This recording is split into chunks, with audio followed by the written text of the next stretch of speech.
West, there's some rain waiting to push its way in and some blustery winds in association with this, but across much of Scotland, northern England, quite a bit of cloud to start, a much sunnier start though for Northern Ireland. Lots of cloud across central southern England and also Wales, and here it's going to be quite low in places, so some hill fog, some murky conditions, even a bit of drizzly rain, could be a little bit dank at times as we go through the morning. As we go into the afternoon, we are going to see increasing amounts of sunshine across much of Scotland, northern and western England and Wales, holding on to the grey, cloudy skies though across parts of the southeast. Temperatures again a little bit above average for the time of year across the north, generally getting into double figures, nearer normal towards the south. Looking ahead to Thursday, and again it's a bit of a northwest-southeast split when it comes to cloud amounts, so staying cloudy and grey towards the southeast, most places having another largely dry day though. And the mostly dry weather continues as we go through the end of the week and into the weekend, but it is going to be pretty cloudy for most of us, and we're going to see our temperatures dropping as well. Enjoy the rest of your evening. Bye-bye. We can expect clear skies, leading to a light and warm day ahead. Lovely. Boxed Solar, sponsors of weather on GB News. It's Patrick Christie's Tonight, and here we do things differently. It's explaining the absolute madness of this, doesn't it? It's explosive. I mean, this is very good. It's lively. 850. Your government sat there, Sean, and it did nothing. It's controversial. And the Middle East has been in turmoil since before I was born. It's everything you need to kickstart your evening. Everyone's had their Weetabix tonight. I love to see it. That's Patrick Christie's Tonight, weeknights from 9 p.m. Only on GB News, the People's Channel, Britain's news channel. We're proud to be GB News, the People's Channel, and as you know, we always love to hear your views. Now, there's a new way of getting in touch with us at gbnews.com/yoursay. By commenting, you can be part of a live conversation and join our GB News community. You can even talk to me, Bev Turner, or any of the members of the GB News family. Mornings don't have to be tiresome, especially if you have the right company. Wake up to news as it happens, opinion and debate, and of course, a little bit of entertainment too. Because when the kettle's on, we're on. That's Breakfast on GB News, a show worth waking up for. Every morning from 6 a.m. Only on the People's Channel, Britain's news channel. We'll spread the news, you spread the word. Good Afternoon Britain isn't just about us. The wonderful thing about this programme is it's about everyone watching. It's an interactive programme. Well, there absolutely is something to see here, and we're going to be talking about it more. Whether it's breaking royal news, Will, please bring us up to date. or indeed a particularly punchy speech in the House of Commons, Very, very curious. we bring it to you live, and then we bring you live reaction as well. That's Good Afternoon Britain, weekdays from midday. Only on GB News, the People's Channel, Britain's news channel. If you want your news to be straight talking, this is a nightmare for the Conservatives again. down to earth, It's not just Nottingham where this is happening, is it? and most importantly, honest, Hard-working, middle-class taxpayers, they'll get their book thrown at them. then catch me, Martin Daubney, Monday to Friday, 3 till 6 p.m. on GB News, Britain's news channel. Join me, Camilla Tominey, for a frank and honest discussion with those in power that cuts through the spin and gets to the heart of the issues shaping our nation. You haven't confirmed that you want to stand as leader, but you haven't ruled it out either. This report basically says that he's not fit to stand trial. Is he indecisive? Incompetent? I deliver the dose of reality Westminster needs. That's the Camilla Tominey Show at 9:30 every Sunday on GB News, the People's Channel, Britain's news channel. In the GB Newsroom, we bring you the news as it happens. With our team of dedicated journalists across the UK, we're ready to keep you up to date with what's happening every half an hour, every single day. Bulletins here on GB News, the People's Channel, Britain's news channel.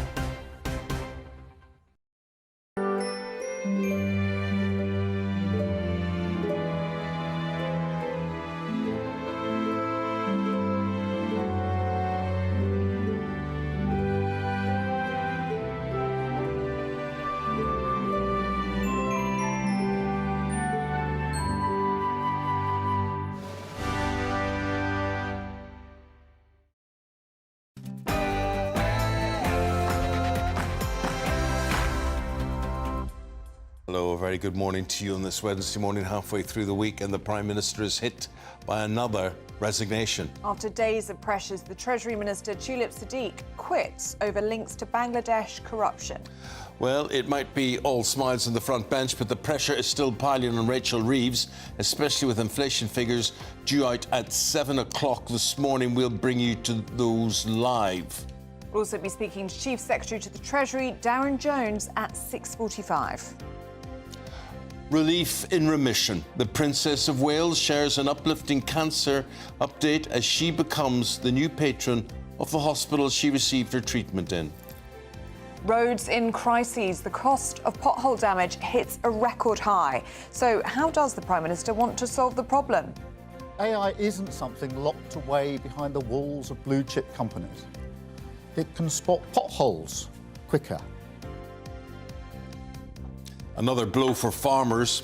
Will new proposed sustainability goals see them lose their land and livelihood? Is it time to ban alcohol on planes? Well, Ryanair has called for a limit of 2 drinks at the airport in a bid to curb badly behaved passengers. And in the sport, some great games in the Premier League last night. Late goals and some surprising results as well. High-flying Forest get a draw with higher-flying Liverpool. Man City throw away 2-goal lead at Brentford, and in his first Premier League game as West Ham manager, Graham Potter gets his first win. Hello, good morning. It's going to be quite a murky start for many of us, but it is going to be brightening up later with some sunshine. Stay tuned and I'll be here with all the details. There we are in the 6 o'clock hour. Very good to have you on board. I'm Eamonn Holmes. I'm Ellie Costello, and this is GB News Breakfast with Eamonn and Ellie.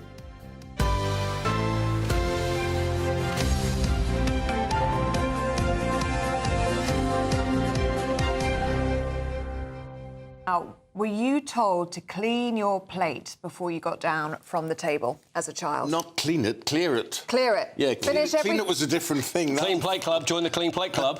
Yeah. Clear your plate Yes. before you got down from the table. Yes. Yeah, so was I remember quite painful memories of being a child and you had to sit at that table until you cleared your plate. You'd be there for hours. But I mean, the main reason, though, is probably because you've got to eat your greens. Don't just leave the serious stuff. I think that was all based in really worthwhile stuff. I mean, at my time, there was big famine in Biafra.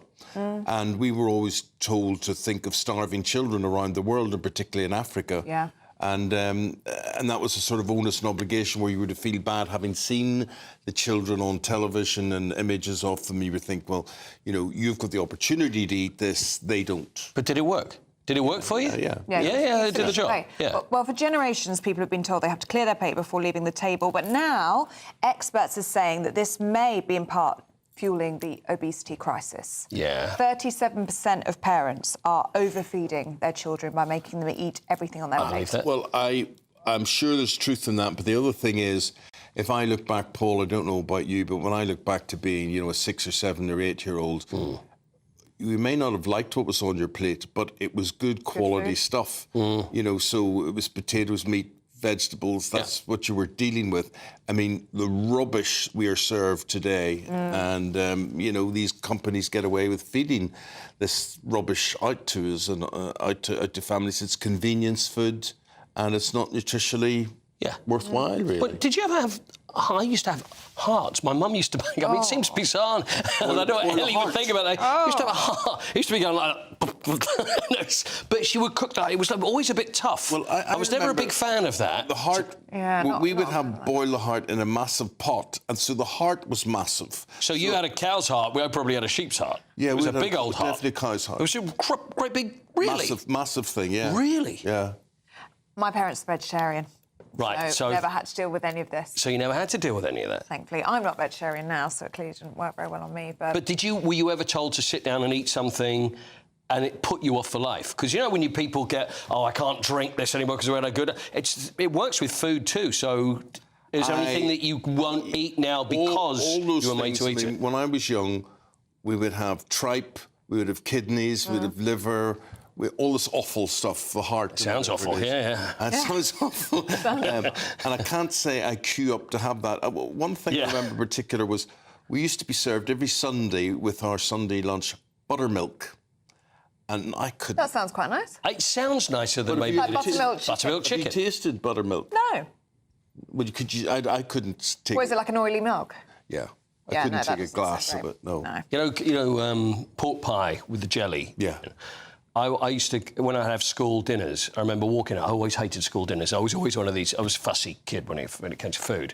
And I remember sitting down in front of this and walked up and I thought, I like those. I really like that. And I said, can you just put all the crust on? I love all the crust. Anyway, I had this like that. Had one taste and it was disgusting.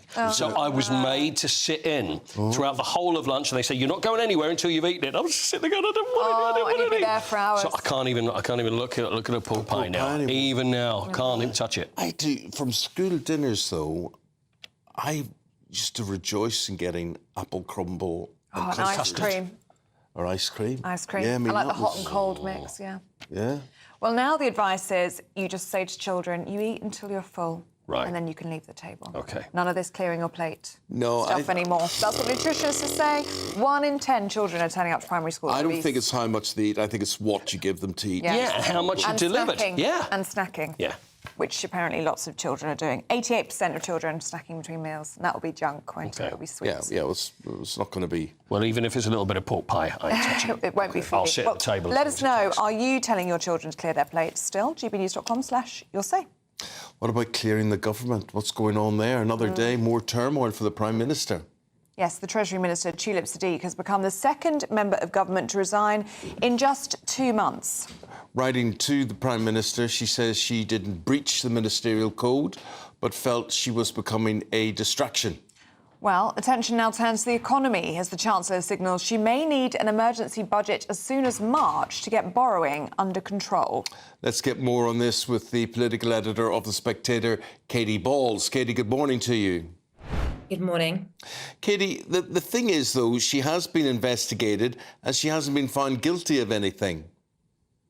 Yes, she has been guilty. She has been found guilty of a technical breach of the ministerial code. However, I wouldn't say the report by the independent ethics advisor, Sir Laurie Magnus, was completely positive. There was a line saying that it would have been good if she'd been more aware of how her links to her family in Bangladesh. Of course, her aunt was, up until recently, the Bangladeshi leader before being ousted. If she'd been more aware of how this could look with everything going on. And I think that is why, Tulip Siddiq very keen to say, I haven't been guilty of a breach here, but I have taken that time to think, and I am now a distraction for the government. So I think it was quite clear her position was unsustainable, even if there isn't an exact bit in the code at the moment which proves why it was a problem. Let me ask you, the Prime Minister would have been aware because the auntie being deposed happened quite a while ago. Everybody was aware of what happened. He would have been aware of the family connections of all of this. Does this call into judgment, his judgment? So I think in some ways it will. Of course, the party, which Tulip Siddiq's aunt was a member of, it is a party with close links to the Labour Party. So it is, a party where you hear about collaboration, and that's one of the reasons probably that Keir Starmer has been a bit slow to act here, is that this is, is something where you can offend a sister-type party and so forth. I think that the specific claims about property, which is where Tulip Siddiq found herself in potentially hot water. She denied various claims, of course. That was about, was she living in a property that was linked to money, linked to someone who supported her aunt? And it's not clear that Keir Starmer did know all about that. Whereas you can compare it to the Louise Haigh resignation, which is his first government serious resignation. And there he did know about the phone as conviction. That was why she had to resign. So I think that's probably a bit clearer as to why is it a problem now. I think it's clear this has been uncomfortable for Keir Starmer because Tulip Siddiq is a neighbouring constituent to him. And I think that within the Labour Party, there is a sense that he's let it drag on for quite a long time. Very interesting. You mentioned there, Louise Haigh, the difference in the letters from Sir Keir Starmer to Louise Haigh and to Tulip Siddiq. I mean, the one to Tulip Siddiq is very, very warm, suggesting that the door is even open for her to return. They're friends, mates. To return as a minister. Yeah, exactly. And that has not gone unnoticed within Labour circles, particularly the Labour left. Now, as I said, you can say there are a few differences in the cases, but certainly the talk amongst Labour MPs is is it just the case that Keir Starmer had less time for Louise Haigh, his former Transport Secretary? She was seen as a bit of an odd fit around the cabinet table, soft left. It's not that Tulip Siddiq is seen as the Labour right, but I think she had a much better relationship with Starmer, was not seen as causing issues to the leadership. And also there is that question about being that constituency neighbour and potentially links to this sister party in Bangladesh that make life difficult for Labour if they all fall out. So it's one where the fact there's already a dual back shows that Keir Starmer does not want to actually fall out with Tulip Siddiq for various reasons. The same cannot be said of Louise Haigh and her allies. I think tensions have got worse since she left government. And attention is now turning to the economy and more pressure on Rachel Reeves with inflation figures out in under an hour's time now. Yes, and of course, when Rishi Sunak was Prime Minister, he would talk a lot about bringing inflation down.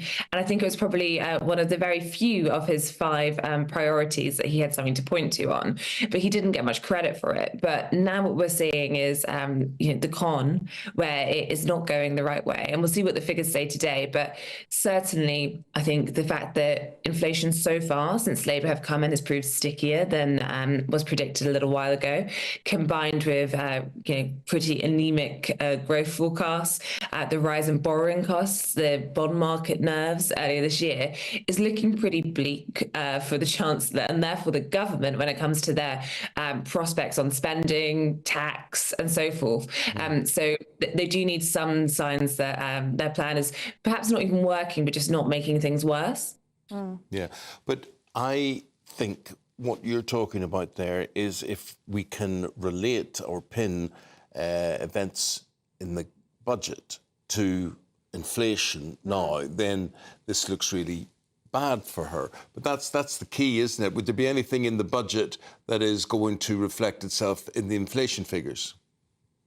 Yeah, and on that, of course, inflation is often down to global factors as much as anything else. If you think about the inflation rise that we saw, under the Tories, a lot of that is things like the war in Ukraine. I think there's a question about, some of these factors are not come in yet. But if you think about spending and also the employers' national insurance, what it's going to do in the future. So I think it's one where if you don't have things in control, then it starts to spiral in other areas. But it'll be interesting where the bank are going to break down the figures on this. What did you make about her trip to China? She was talking in the House of Commons yesterday. A lot of criticism for that trip, including that of ducking her responsibility. She was called a Peking duck. That was good. That was good yesterday, yeah. I mean, I think it was always going to be controversial for a chancellor to go to China. The last time that happened was Philip Hammond during the Theresa May era. And I think that was back when the phrase golden era was still used about UK-China president returns by getting closer to China when we know the new administration is very Sino-skeptic. Katie, thank you very much indeed for your analysis. Very much appreciated. And thanks for your time this morning. Now, how much do you hate potholes? They're the bane of my life, and I hit them all the time near where I live. Well, they're on the same roads as I'm on. I don't hit any of them. I think I'm a very bad driver. You have no spatial awareness. No, I do lack spatial awareness, that is true. But they are everywhere. They are everywhere. And if you hit one, you're in trouble, and it's costly. Well, I'm off the view, no matter what anybody's going to say about this, we are never going to put our roads right. Never, never. They've gone too far. The decline's too much. The cost of potholes, repairing your car from damage from potholes, £579 million a year. That's up £100 million. And despite an extra £500 million being spent on local road maintenance in England, so it's a total of £1.6 billion for the year ahead in terms of predicted budget. Well, let's speak now to Mr. Pothole, also known as Mark Morrell. He set up the National Pothole Day a decade ago, and he says he's got no faith that any government wants to actually fix Britain's failing roads. Let's get a report now from Will Hollis. The pothole plague, checkering the nation's roads, damaging cars and putting lives in danger. Near Brackley, Northamptonshire, Mr. Pothole is monitoring some of the worst. As you come to this junction, there's some horrendous potholes, could be lethal when they're full of water. Drivers are being forced to go onto the other side of the carriageway to avoid damaging their vehicles. Mr. Pothole, aka Mark, has spent 12 years warning that the country's roads are crumbling. When they're full of water, they just look like harmless puddles. The fact it could be lethal for a cyclist or someone on two wheels. He set up National Pothole Day a decade ago, hoping to make a change, but now has no faith any government will fix Britain's roads. The nation is sick to death with politics getting in the way of fixing our roads. Every politician, and I've lost faith in most governments and authorities now actually doing anything about it, don't seem to want to face up to the massive multi-billion-pound backlog in road maintenance. £16.3 billion of carriageways in England and Wales need work now. And in 15 years' time, if they don't invest, 51% of our roads will be structurally unsound. Despite a fall in the number of incidents, the cost of repairs is rocketing through inflation and a shortage of parts. Funding to fix England's roads in 2025 to 26 is £1.6 billion, 500 million more than last year. The Department for Transport has said it will ensure highway authorities spend the money wisely. Mark says it's not enough. Giving small sums, which are a lot of money to me and you, over short term isn't going to solve the problem. We need an annual resurfacing programme year on year to get our roads up to a reasonable standard. Will Hollis, GB News, Brackley. Mark speaking, the report from Will Hollis there. We speak to Mark live now, Mr. Pothole. And Mark, I don't know, you and I, we're talking about this again. I don't see any improvement unless you want to correct me here at all. But it just gets despairing. I do genuinely look at the roads every day. And I look and I say, this decline is so bad, even in nice areas, whatever. It's never going to get back to normal. We've lost this, I think. I just think we've lost it, and it will never, ever come back that the whole country will be driving on nice roads. What do you think? Yeah, you're right, Eamonn. The only thing I've said is unless they announce an immediate plan to spend an extra £3 billion a year index-linked on resurfacing our roads, will we ever break the cycle? But you're quite right. And it's like the £1.6 billion that, as mentioned in the report just before Christmas, because it's redress money from the budget, saying that it was record amounts.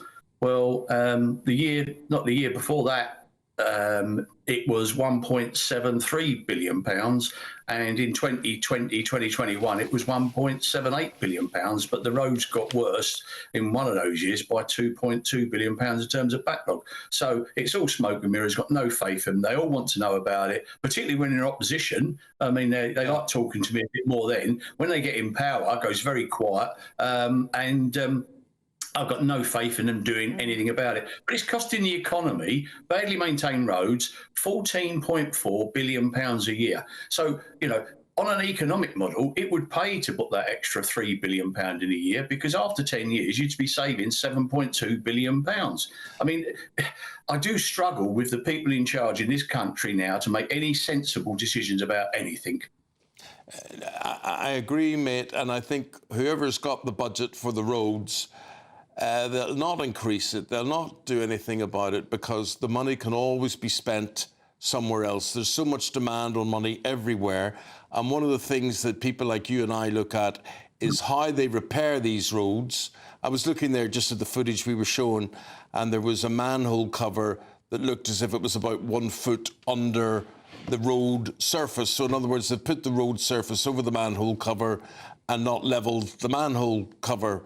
So, I mean, you look at it, it's like people don't care. Whoever's repairing it, it doesn't look as if they care. Yeah, I mean, my evidence is in the Transport Select Committee inquiry that was produced when the future roads minister was the chair of the Select Committee, called Fill in the Gap. Part of that was about training, correct use of materials, supervision and someone actually going and look at what work's being carried out for value for money. Because in places like France, the local inspector is local, and he ensures if they use contractors, even their direct staff, that the work's carried out to a good standard. We don't do that. We allow teams to go out and fill potholes. And, you know, again, the weekend I had people send me a TikTok link of a guy repairing a pothole from a council, treading it in with his boot. And that just shows the contempt of taxpayers' money. Yeah. And there's a serious side to all of this as well, isn't there, Mark? A personal cost to people, not financially, but also potentially physically. I mean, it is dangerous when you hit a pothole at speed. Yeah, I mean, and also those on two wheels, as I said in the report. One cyclist a week's reported to be killed or seriously injured as a result of potholes, and over 70 motorcyclists are killed each year as a result of badly maintained roads, because the potholes generate small stones. There's a thing called screed that affects your handling. A lot of the authorities don't recognise the loss of the wearing surface because they've increased the size of what they deem an actionable pothole, so they don't have to pay out on claims and evade things. But that screed becomes dangerous because if you try and brake on it, it's like being on marbles. So, Mark, here we are, this National Pothole Day. What do you even dare hope could be achieved from today? I think it's got to be the last shout to the government for them to listen. They've got a spending review. If they don't do anything about that, they can forget it. I mean, I'll be wasting my time. I mean, personally, it's 12 years in March I've been started campaigning. I've had £5 million worth of roads resurfaced, over 10,000 potholes repaired, set up National Pothole Day, helped 100 people with claims. The evidence that still stands is in the Select Committee report. So the answer's there in government. So, I mean, I only started this, Eamonn, for a local campaign for 6 months, and now we're nearly 12 years on, and you've been a great supporter and fan over the years. So I have made some difference, but too big an elephant, and you're banging your head against the wall because they just don't want to do it. Because they get 20% VAT on every time you damage your vehicle or that, don't they? Yeah. Never thought of that. Yeah, good point. Yeah, it's a depressing situation. I don't think it's going to get any better, but always good luck to you, Mark, and what you're trying to do and raising awareness of everything. I hope you get the recognition you deserve. Thank you very much. Thank you. Thank you. Now, to our poll of the day. Today, we're asking, should councils be forced to pay compensation for pothole damage? We'll bring you the live results throughout the day, so make sure you stay tuned.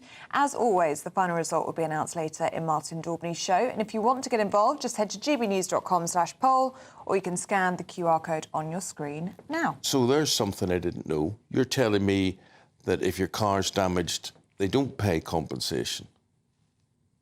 Well, the government gets VAT on the damage, which is obviously costly, is what Mark was saying. No, they get VAT on the cost of the repair. Yeah. But I'm saying there's nobody comes along and says, sorry, Miss Costello, that happened to your car. Here's 150 quid Yeah, I don't compensation think for that. No, well, it's never happened to me, and I've lost tyres to potholes. No, it obviously doesn't know if it's happened to you. Yeah. No. Okay, it's a mess. Here's the weather update. Let's go to Honor. Let's see what she has to say.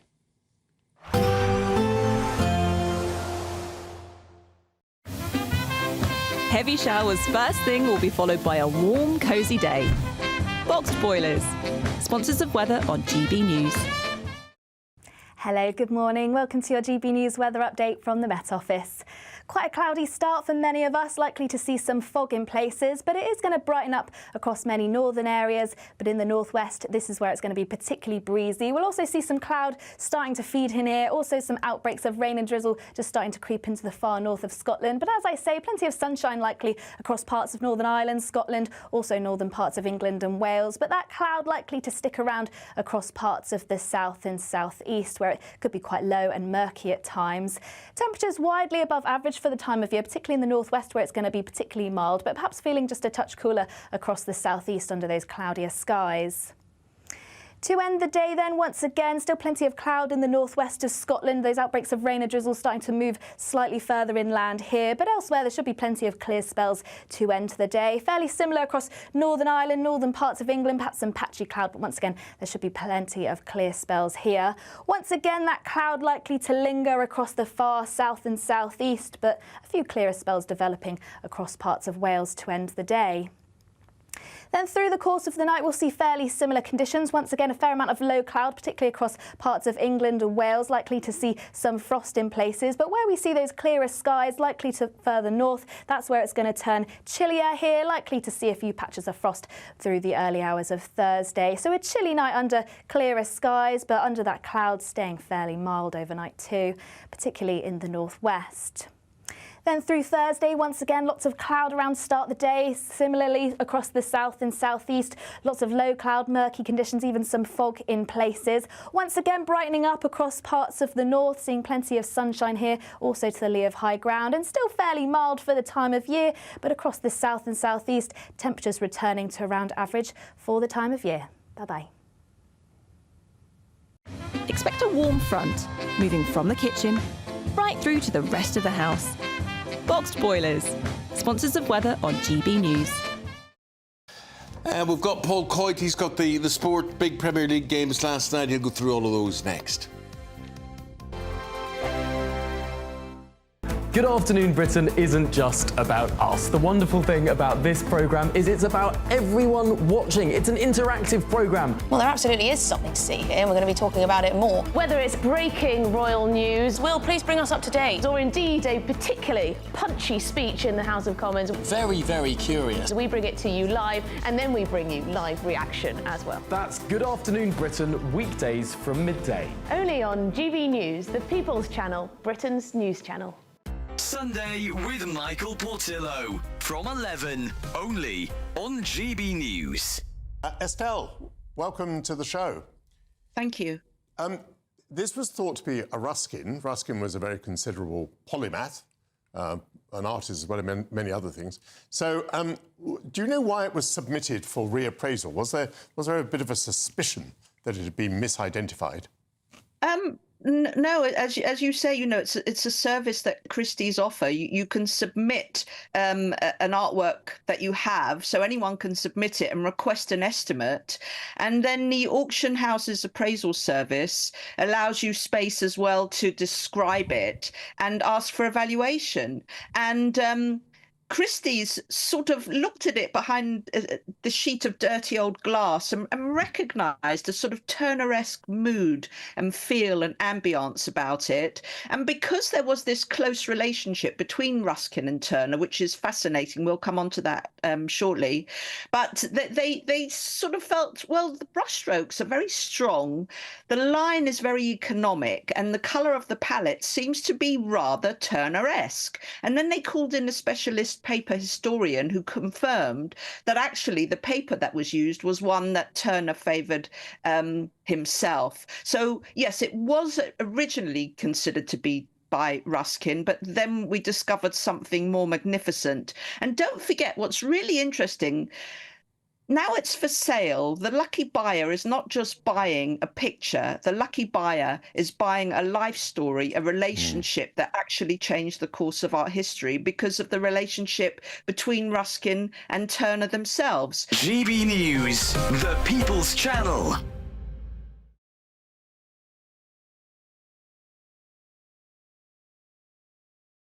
It's Patrick Christie's Tonight, and here we do things differently. It's explaining the absolute madness of this, doesn't it? It's explosive. I mean, this is very good. It's lively. 850. Your government sat there, Sean, and it did nothing. It's controversial. And the Middle East has been in turmoil since before I was born. It's everything you need to kickstart your evening. Everyone's had their Weetabix tonight. I love to see it. That's Patrick Christie's Tonight, weeknights from 9 p.m. Only on GB News, the People's Channel, Britain's news channel.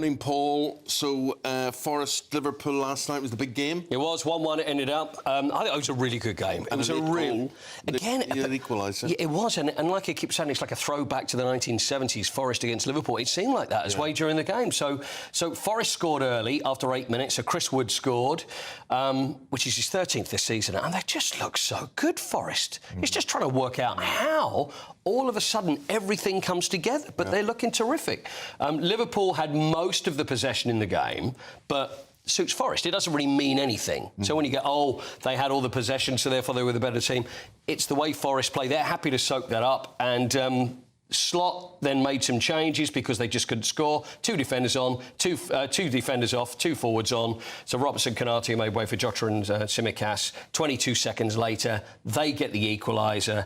People are calling it a tactical masterclass from Slot, but it was just trying to get some strikers on. He even admits it, just to try and get some goals.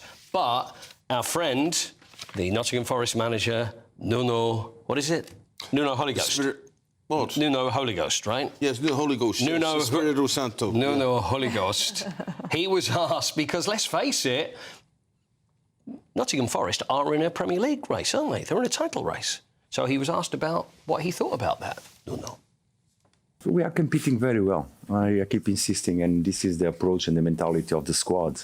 It's about playing, competing, improving, realizing which are our strengths and which are our weaknesses, and getting to know ourselves better can only make us compete in the future in a better way.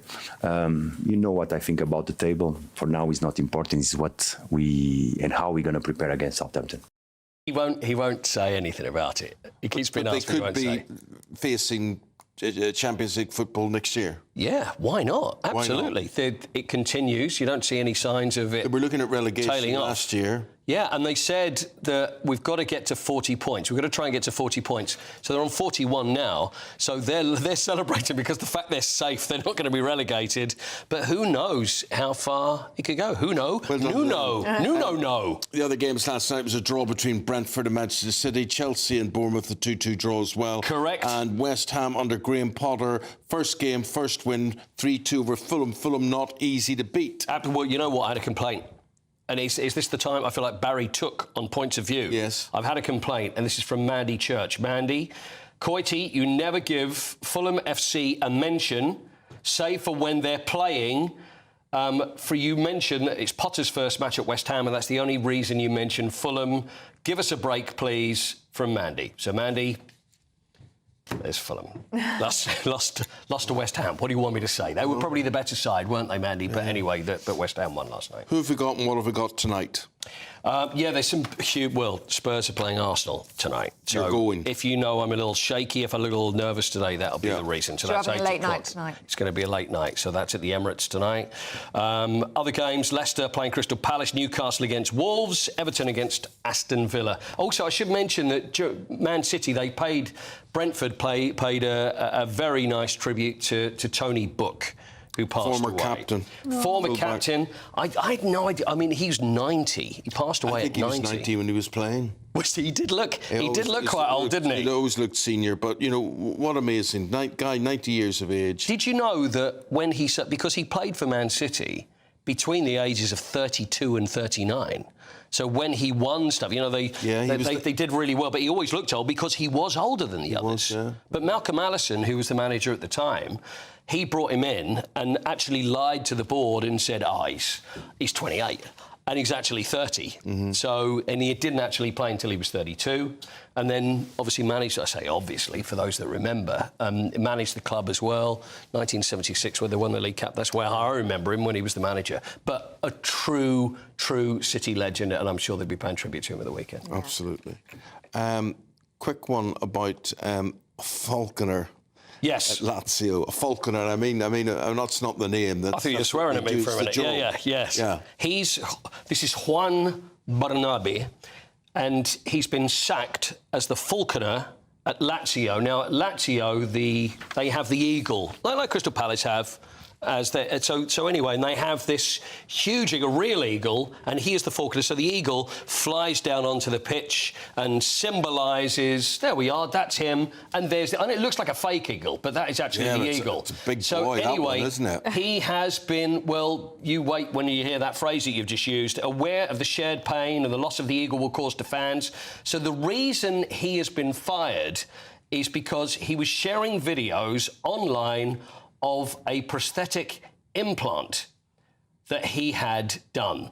Now, I'm not going to say where it is, but I have seen the picture and I thought it was a perch for the eagle to sit on. So that's all that's all I can say about where that implant I'll is. explain that to you later. Sorry, but there we are. That's just I'm just telling you what the truth is. Okay. So there we are. So he's been fired and the eagle's no longer going to fly anymore. Go away. He'll fly, we'll speak to you after Thanks, 7 o'clock. Thank you. That's him going away. Here's the Great British giveaway, 50 grand. Don't miss your chance to win our biggest cash prize ever. An incredible £50,000. That's tax-free cash to spend on anything.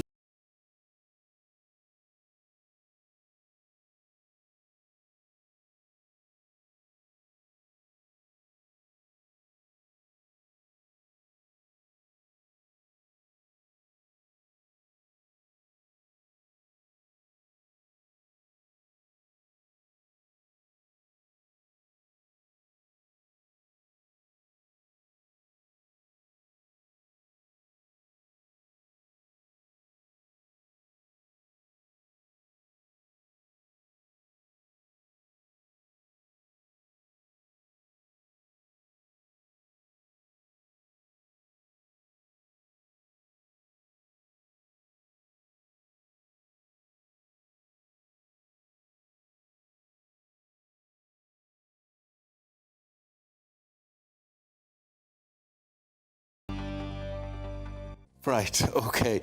Let's go to the break. We're going to come back with Claire Muldoon and Andy Williams and then have the stories making the news in the newspapers.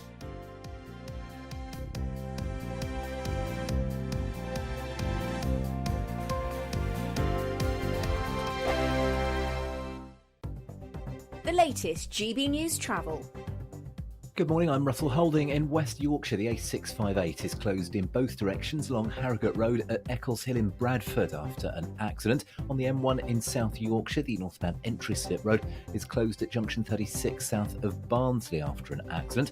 The port of Holyhead remains closed for emergency repairs, with sailing still suspended between Holyhead and Dublin. On the M5 in Bristol, the southbound entry slip road at junction 18 from the M49.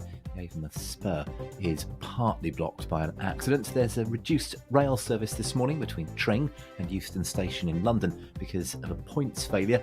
And on the M26 in Kent, it's taking around 10 minutes and delays approaching the M25 because of roadworks on the M25. And that's the latest. You can stay up to date throughout the day by visiting our website, gbnews.com. Good afternoon, Britain. Weekdays from midday. People living with obesity are people, and they deserve the right for treatment and care as much as anyone else. What we need to understand is that obesity is a chronic condition, or a disease, as some people call it. It's not a choice. And this is the bit that people really struggle with, is that people think this is a lifestyle choice and people have done this to themselves. What we now know is the science and the evidence shows us that this isn't a choice. People have genetic predispositions for living with obesity. What we need to do is be a bit more compassionate and caring to people that live with obesity and support them to make healthier choices, not actually just discriminate and tell them that they're doing something wrong when, you know, if I had asthma, for instance, you wouldn't be saying the same thing to me there. But then it's exactly the same. Usually, if you're going for an operation of some form or other, there'll be often there is a criteria. So my mother, she had a knee operation. They wanted to make sure her blood pressure was right and all these things. This is, I mean, to hear somebody say that obesity isn't a choice just because you've got genetic predisposition to it, it's just exactly why people seem to be legitimising being overweight. Ozempic has proved that people are overweight because they eat too much. Because Ozempic tells you to stop eating, it makes you think that you've eaten and makes you feel full, so you don't eat. You may be predisposed disposed to anything, but you also have a large percentage of responsibility to make sure that doesn't happen. So absolutely, it is in the patient's best interests, because if you're overweight, it'll take you longer to heal. You're more likely to have complications, the same if you smoke, and also the outcomes are usually better. So for a smoker, if you quit, say, 4 weeks before surgery, you're 25%, your risk is lower of respiratory complications. So this is literally, of course, it's discriminatory, because you have to decide, you have to prioritise the people that are likely to survive the operations. GB News, the People's Channel.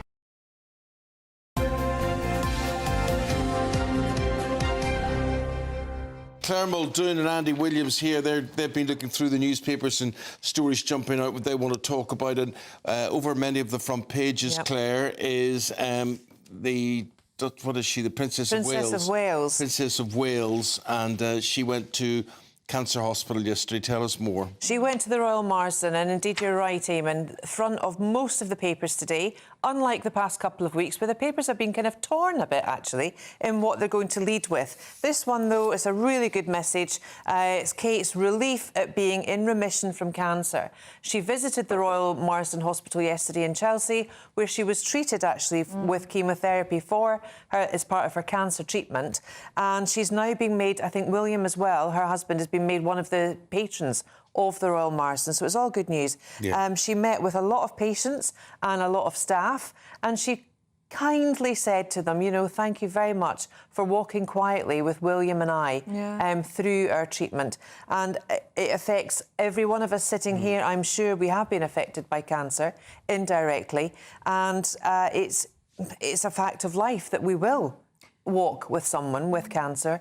And it's just a matter of showing such grace, such hope, and such love, actually, and kindness. And she didn't want to make it about herself as well. Talking to the patients yesterday, does. They were saying, oh, you've done so well in the last year. She went, oh, that's kind. Anyway, back to you. Yeah. And she didn't even share the fact that she was in remission until after the visit, because she wanted to keep that focus on thanking the staff and being there for other patients. Yeah, I think that was a really noticeable fact, actually, and just lovely to see a sort of positive story. Also coincides with bowel cancer screening programme being rolled out to everybody over the age of 50 yesterday, which I think is really, really, you know, positive news. Everybody will receive a home testing kit every 2 years.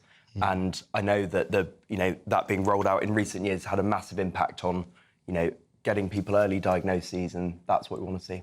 Andy, the LA fires, let's talk about the looting that is now taking place. Yeah, so, I mean, Los Angeles has just turned into this awful, lawless hellhole, really, after the fires, where people are, you know, how many thousands of homes have been burnt down now? Something like 10,000 homes, and, you know, people have had to flee.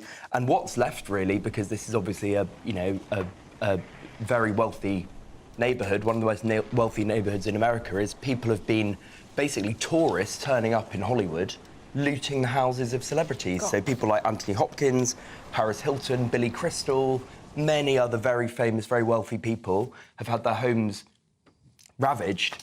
And what's been left are Who on earth thinks that's a good idea?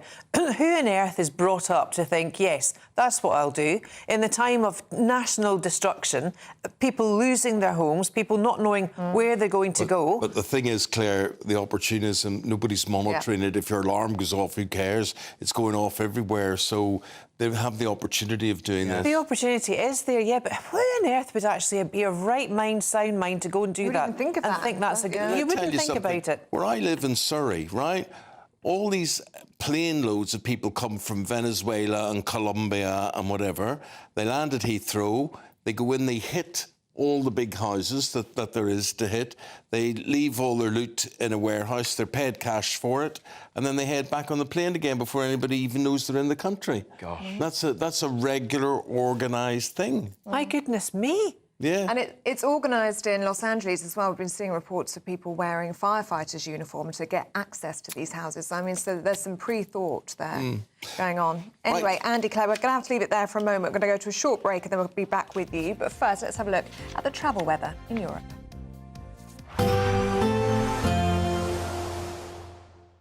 Ready to soak up that holiday sunshine?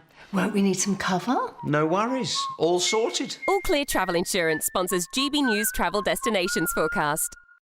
Storm Felix is set to affect central parts of the Mediterranean, bringing some rain, mountain snow and also strong winds. But further west, largely settled for the Canary Islands, Madeira, Portugal and also most of Spain. But towards the eastern coast, we could see some heavy showers here. The heaviest likely across Sicily and parts of Sardinia, and also likely to see some mountain snow across the highest parts of Italy and also Greece. Towards the weekend, though, largely settled and temperatures remaining around the same. All Clear Travel Insurance sponsors GB News Travel Destinations Forecast.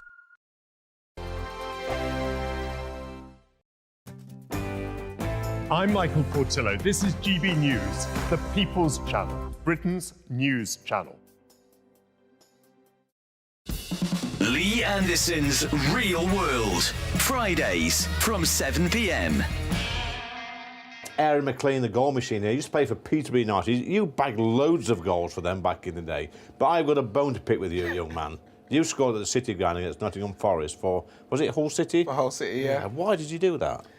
Well, that was my job, unfortunately. I must say, that was actually one of my favourite goals. Was it really? Because I remember, obviously, playing at the City ground, unbelievable stadium, historic. It is great. So, and we beat you 1-0. OK, no need to rubbish it.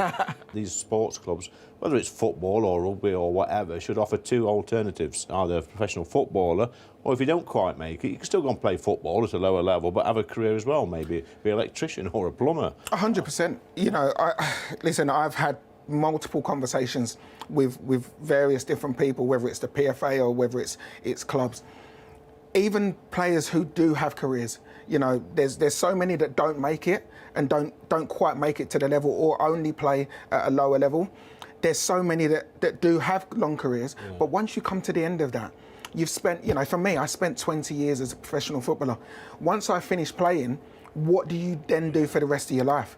You know, at 35, once you retire, you still have to have a purpose in life. Yeah. But I'd almost be starting from ground zero. I'm fortunate that I went into coaching and then went into the media. That's good. But for every one of me, there's hundreds that don't. And I've got so many friends who, I've got to say, you know, have really, really struggled on the, you know, mental health side. Yeah, that's a good point, actually, because you go from, like, playing in stadiums, big stadiums, small stadiums, crowds, singing your name, and all that sort of stuff, the adulation, the buzz of winning games, and, you know, the downs of losing games, and you go from that to sort of nothing when you finish. I mean, that's a big come down there. It's a huge come down. GB News, the People's Channel. Thank you, Britain. Thank you for watching. Thank you for listening. Thanks for subscribing. Thank you for your support. It's you that make us the People's Channel. As we reflect on our journey so far, we're filled with immense gratitude. You mean the world to us. We couldn't have reached this point without you. As a very special thank you, we are giving you the chance to win one of 50 GB News thank you boxes. They're worth £50 each. For full terms and conditions, and to enter, just go to gbnews.com/thank you.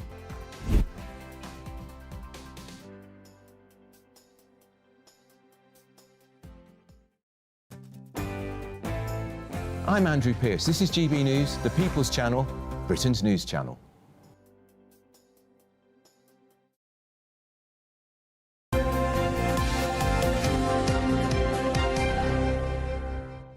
Welcome back to Breakfast. Let's head straight to Westminster now and to the Chief Secretary to the Treasury, Darren Jones, who joins us live. Very good morning to you, Mr. Jones. We've got inflation figures out in 15 minutes' time. What are you expecting from them?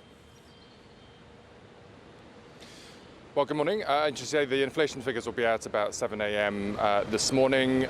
We expect inflation to continue to be around the target number of 2%, but we recognise there's still more to do to tackle the cost of living crisis for families across the country. That's why the budget protected working people in their pay slips, also reduced the price of fuel by keeping the fuel price stable and making sure that we increase the national living wage for millions of people across the country on the lowest wages. Do you have confidence in Rachel Reeves as Chancellor? Because the markets are in turmoil. UK borrowing costs at a 27-year high. The pound has reached its lowest level since 2023. It's not looking good, is it, for a Chancellor that promised growth? The markets are stable. The country's been issuing debt in the normal way for the last week or so, and there's been more subscribers to that debt than we need. And and the figures are stable. The markets are functioning in a normal way. So absolutely, I have confidence, of course, in the Chancellor, as does the Prime Minister. She returned from China this week, doing trade deals for UK businesses, and gave a statement to the House of Commons yesterday. And we're getting on with the work that we were elected to do by bringing change to this country, starting with economic and political stability, and yes, having to take the tough decisions in order to clear up the mess that we inherited from the Conservative Party. Well, Darren, I don't envy you that. That is a tough job. But what are your options, given the really sticky financial circumstances we find ourselves in? You can break the fiscal rules promised in the budget. You can raise taxes. You can cut public spending, or a combination of all three. How would you predict the future? Well, look, you're right that the economy that this government inherited was an economy that had already high levels of debt after 14 years of failure to balance the books from the Conservatives and low growth in the economy. That's why we have tough fiscal rules. The Prime Minister, the Chancellor and I have said repeatedly are non-negotiable. That is the starting point. So the costs for public services, the day-to-day costs of government, have to be met by tax receipts, not by borrowing. And in terms of our investment, we've got to get the percentage of debt as the size of the economy falling. We will be hitting those fiscal rules. As I say, those are non-negotiable. But also, we said that we're only going to be doing one budget a year. The next budget will be in the autumn. And so in the spending review that I'm now having to conduct with government departments, we're having to work with public services to make sure that they can live within their means. And that's what I think taxpayers would expect of us. Forgive me, Mr Jones, forgive me, but you keep blaming your inheritance, the dire 14-year inheritance that we keep talking about. But this is a crisis of your own making, a crisis that was set out in the budget, including raising employees' national insurance contributions. There's Bloomberg analysis out today that could cost 130,000 jobs. This has impacted on working people, whether you say so or not, and that is all a result of your own making. Well, look, let's just be clear about what the facts show. You know, this Labour government came into government 6 months ago, and when the Conservatives left, they left us the country's credit card, and they had basically maxed it out in terms of debt. I mean, it was the Conservative Party that borrowed all of the money over 14 years to pay for day-to-day services. That's why our fiscal rule is so important, that we will not borrow money for day-to-day services. People at home know that you can't keep putting the monthly bills on your credit card. And this is not a change for the better. When you've got pensioners who are freezing, you've got farmers who are struggling because of inheritance tax rules, you've got businesses who now can't employ people because of changes to national insurance contributions. This is not a change for the better. If I might say so, I think you might be slightly missing the point. As I say, we've inherited a huge debt burden from the Conservative government, and we're having to deal with it. Those things I just listed are all your choices, your political choices.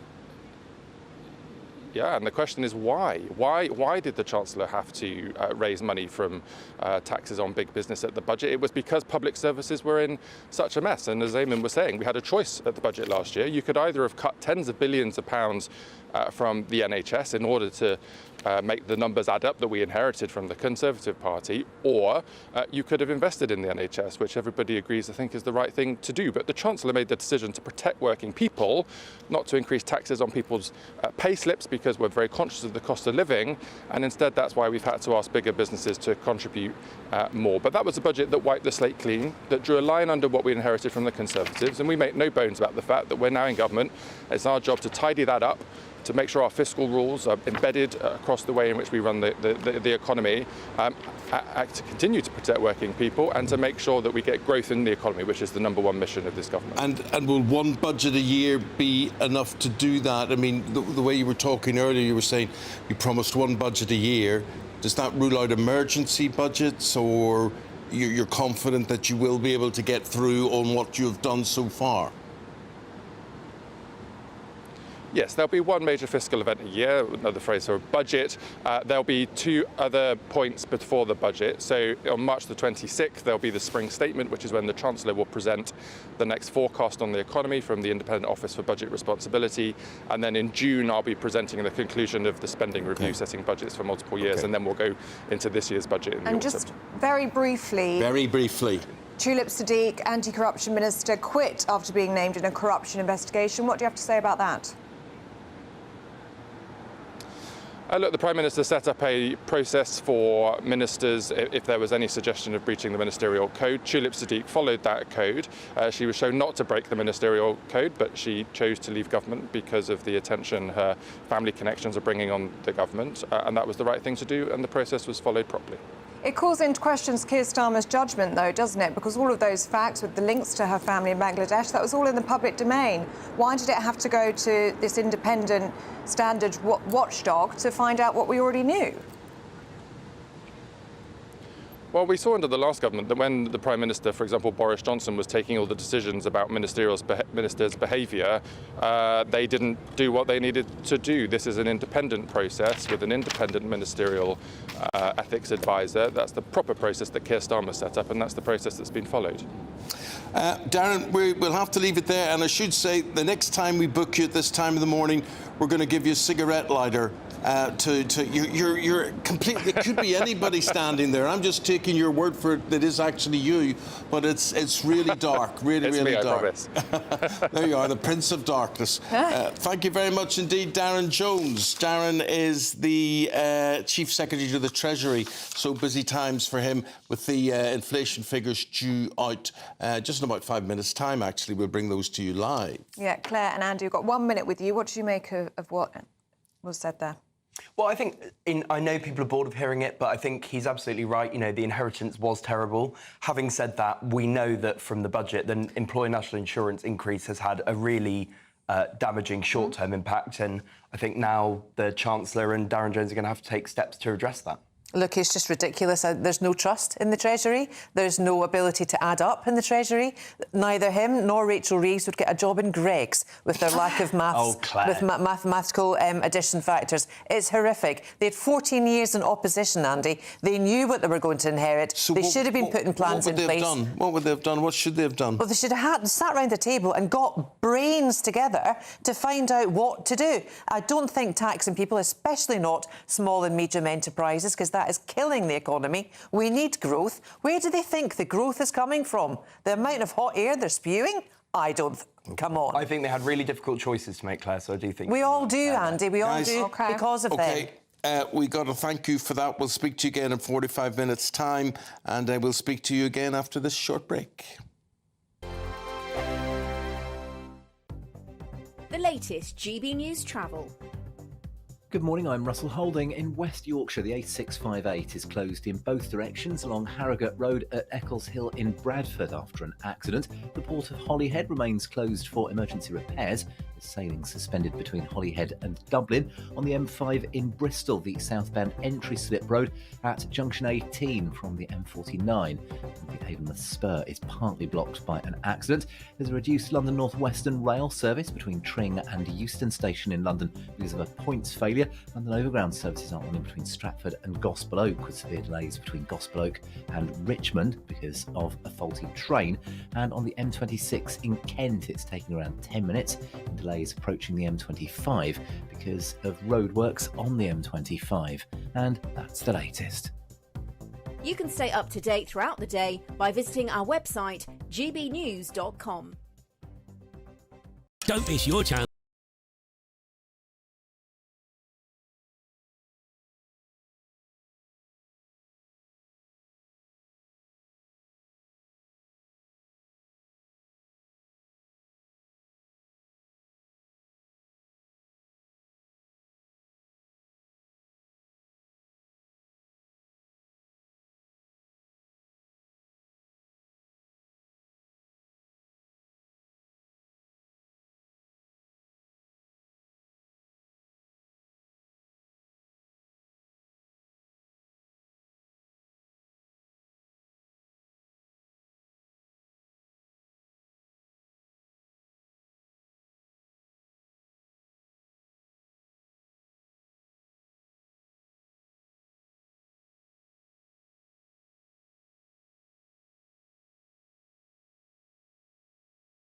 Good luck.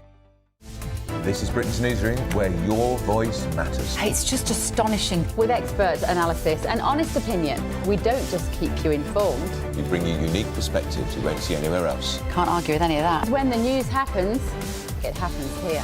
On Britain's Newsroom, weekdays from 9:30 a.m. Only on GB News. If you want your news to be straight talking... This is a nightmare for the Conservatives again. Down to earth. It's not just Nottingham where this is happening, is it? And most importantly, honest. Hard-working, middle-class taxpayers, they'll get their book thrown at them. Then catch me, Martin Daubney, Monday to Friday, 3 till 6 p.m. on GB News, Britain's news channel. Join me, Nana Akwe, for an informative, interactive news programme with a difference. It's fun. No, he didn't say that, Dave. I'm so surprised. I think there's an element of truth to that. Join me from 3 p.m. every weekend, only on GB News, Britain's news channel.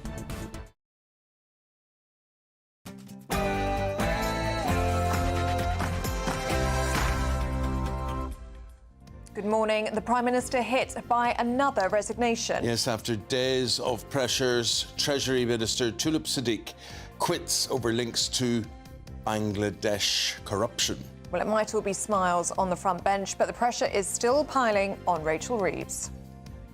To go or not to go, that is now a question.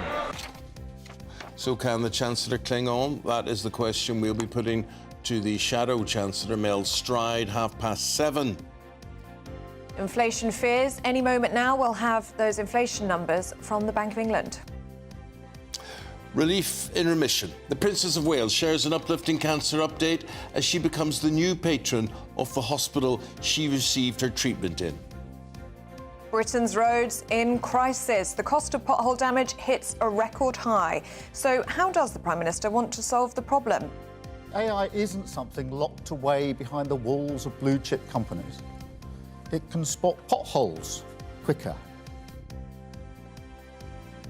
Another blow for farmers. Will new proposed sustainability goals see them lose their land and livelihood? Is it time to ban alcohol on planes? Well, Ryanair has called for a limit of 2 drinks at airports. It's in a bid to curb badly behaved passengers like Paul Coit. Who doesn't love a beer at an airport at 4 o'clock in the morning?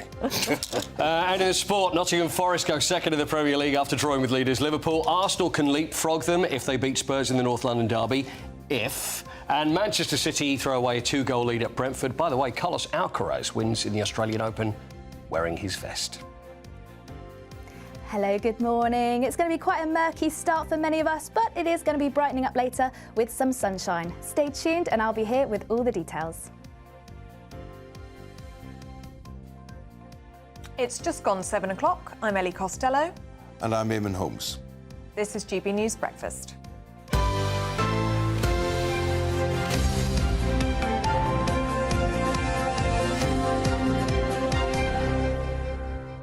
We're just getting figures in on inflation rate, and the inflation rate has been declared at 2.5%. Yes. So what does that mean, Ellie? It means it's dropped this morning, which is good news for the Chancellor. Might in fact be a lifeline for the Chancellor, hoping to see that sort of figure coming out this morning, as we just heard from Darren Jones. So we'll get a bit more coverage on that for you throughout the morning. But good news for the Chancellor. What it means for you. What does it mean for you? That's the question. So what does it mean for you? It means to me that it's dropped and the Chancellor's happy and, well, and then I'm cock-a-hoop. happy. What can I tell you? Cock-a-hoop. Cock-a-hoop. Now, what were we going to talk about? You did tell me... Actually, I'll tell you what I do. You know, we mentioned about the drinking in the airport. Yes, yes. That's one thing. I'm sorry, but I've just never understood that. When you go to the airport and it's like 7 o'clock in the morning, and just because people are going on holiday, I think, I've got to start have a beer. Yeah. I can't think of anything worse at that time in the morning. Can you? Well, I'm not a drinker, so it doesn't appeal to me. But yeah, I know people that that's their main reason for being there, getting that. But you know, I find it a bit rich from Ryanair. So they say, and I don't know how they police this. You can only drink 2 drinks at the airport. Then you get on the plane, you can drink whatever you want. What, do you have like a tick chart then? You've already had your one? How are you going to work that out? Yeah, but there's nothing worse, though, than drunk passengers. Yeah. And yeah, it's just a nightmare. Yeah. I mean, my wife was a stewardess for years at British Airways. I thought you were going to say my wife was a drunk. That's it. Oh, no, she is currently. No. So, but there's nothing worse than that, and you start getting loud and then it's trouble. So your wife was cabin crew? Yeah. Yeah. For many years. That's where I met her. Oh, yeah. What? Tell us that story. That's another. Well, I'll tell you. This is just between us, right? Yes, okay, yeah. So I was on a holiday, went to Barbados, and it turned out I was staying with a friend. I was staying at the hotel where all the British Airways cabin crew were staying. What are the chances? Did you get an extra drink on the way home? I did, yeah, absolutely. That was worthwhile. Yeah. Even got an upgrade one time as well, so how about that? It was worth it, yeah. We've got lots of views on clearing your plate. Oh. We're talking about that a little bit earlier on. Advice now, if you're raising children, don't tell them to clear their plate. It's fueling the obesity crisis, apparently. Right. Bigger portions. Alistair says, quite agree about clearing your plate. Of course, when I was a kid, my mother insisted on clearing the plates, but that's because it took money to feed us. Yeah, I mean, I think what a lot of rubbish advice that you're being given there. Tell them to do whatever you want. That's the trouble. Parents just relinquish control on everything. Yeah. Tell them, you'll eat that up or else. It says in the book that I'm supposed to be a parent like this, so that's what it says. Yeah. So you see, children are such fussy eaters. I mean, this idea that you've got to present them with a menu at night. You know, we used to come in... there's no time for that. We had certain meals and certain nights of the week and whatever. And the idea that you come in and say, I'll not have the sausages. Could I have the sausages changed for, pork roulade or whatever the heck, and I'll not have chips, I'll have mash, you'll have what's put down in front of you. Absolutely. Ridiculous. Well, Margot's been in touch on that point, saying kids have become fussy eaters courtesy of their parents. Yes. They've been enabled. And somebody else says, eating everything on your plate was expected when I grew up, and if you didn't get dessert. Nowadays, portions are so much bigger and consist of more processed food. I'll tell you a funny thing. On a Monday, we used to get stew every single Monday evening, right? And I'd go, stew, not stew, gosh. I would kill to have some of my mother's stew now if she was alive. Yeah. My mother used to do this thing. She'd make stew and she would add curry powder to it. Oh. Yeah, it was lovely. Sorry. Oh, nice. Oh, nice. Look at everything she used to do and everything she used to cook. And what kind of stew? What kind of stew? Irish stew. So chicken or beef? No, minced steak. Oh, minced steak. I sound like I should know. It's like... No, minced steak, what are you obviously. thinking? Yeah. Hard. Yeah, very nice, with a bit of curry powder. Yeah. Lovely. And potato, carrots, very onion, warming. whatever. Dumplings? Very nice. In those days, wasn't so interested in it, but now as an adult, would love it. It's very comforting, that kind of food, especially in the middle of winter. Love And Humpty says, when I look at old class photographs, all of the children were of normal size. Now, when I look at my grandkids' class photos, most of the children are overweight. It's not down to eating everything on your plate. It's down to portion sizes and fast food diets. 100% down to portion sizes. 100%. OK, thank you, Paul. We'll speak again later another day. More turmoil for the Prime Minister. The Treasury Minister, Tulip Siddiq, has become the second member of the government to resign in just over 2 months. While writing to the Prime Minister, Tulip Siddiq said she didn't breach the ministerial code, but felt she was becoming a distraction. Now, attention now turns to the economy as the Chancellor signals she may need an emergency budget. Well, we've just heard her deputy saying there wouldn't be emergency budgets. But she says an emergency budget as soon as March to get borrowing under control. Yes, potentially. And that breaking news in the past few moments, that inflation for December has fallen to 2.5%. That's according to the latest figures from the Office for National Statistics, down slightly from 2.6% in November. We want to get the opinion now of political editor at The Spectator, Katie Balls. Katie, what do you make of this figure, 2.5%? I think finally a piece of good-ish news for Rachel Reeves, in the sense it hasn't got worse. And obviously it's only a 0.1 fall. But I think that, the point is it's not going in the wrong direction. There are warnings, however, that inflation could rise later in the year. This could be a brief reprieve. But given the week that Rachel Reeves has had, or fortnight, I think she'll take this. And what does this mean for people at home, Katie? Well, higher inflation means you have less money to go around. If you can get inflation closer to the 2% target of the Bank of England, that will be in the healthiest place for everyone when it comes to their household finances. And also, if you have lower inflation, it will encourage the Bank of England to think about more rate cuts. And there's already a sense there could be fewer rate cuts than anticipated this year. If inflation performs better, then that could happen more quickly. And then, of course, that feeds into everyone's mortgages, which is obviously a big problem in terms of the rise in mortgages in recent years. Katie, that leaves the markets out there to show whether they have more faith in a strengthening British economy. Would there be immediate movement on the back of something like this? It's hard to say. I mean, I think that there's lots of movements in the market, so you don't want to put it all down to one thing. And really, I mean, I think, of course, this is definitely a good sign. Is it going to mean that the markets take a completely different view of Rachel Reeves's budget? Probably not, because there's lots of different factors going on here. I think that, we saw borrowing costs rise last week, which I think was a slow burn from Rachel Reeves's budget of the markets thinking, actually, is there a plan for growth here? And I think that the way that Rachel Reeves is going to calm that in the long term is if she can start to say, look at my pro-growth measures that I'm bringing in. And we know that she's thinking of doing a speech in the next couple of weeks. So I think there's a broader picture of moves that need to happen, but this certainly should be helpful when it comes to things looking a little bit less bleak. Does it throw her a lifeline in terms of staying on as Chancellor?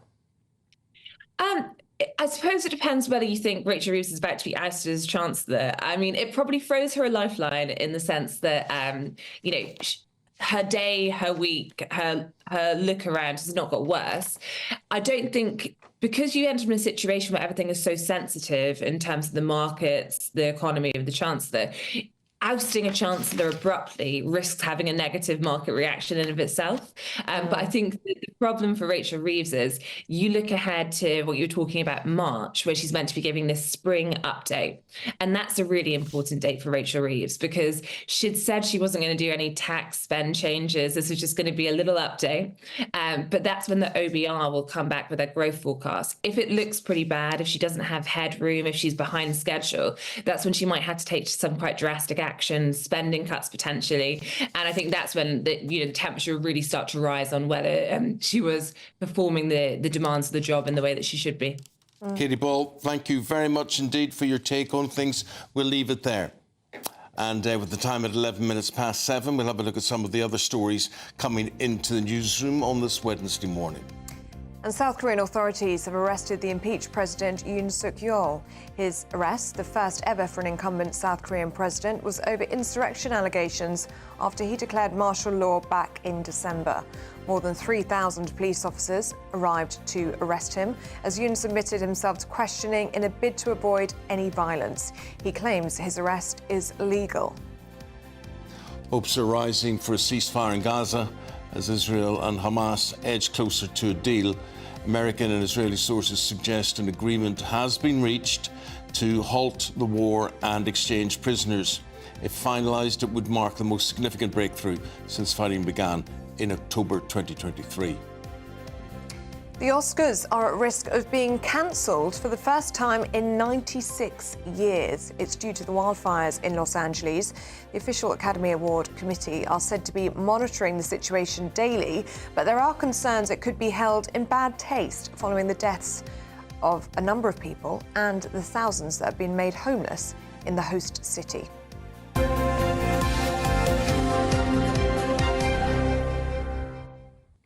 Some positive news now. The Princess of Wales has revealed she is in remission from cancer. In a personal message, Princess Catherine described it as a relief and says she has a lot to look forward to. This followed an emotional return to the hospital where she was treated, where she comforted fellow patients who were on their journey to recovery. Let's now get the views and the comments of royal commentator Jenny Bond. Jenny, good morning. Good morning. Jenny, it was good to see her yesterday and in a way celebrating, I suppose, the treatment that she had received from the staff there. Yes, it was good to see her, wasn't it? And she was looking really very well and full of empathy for the patients who are undergoing the treatment she has gone through for a year now, because it is almost exactly a year since she went into hospital. I think what we saw really was Catherine taking control of her own agenda, which she's determined to do. This doesn't mean she's going to come flying back to full royal duties, but she is going to pick and choose events that she wants to attend, and this was very much one that she wanted to go to.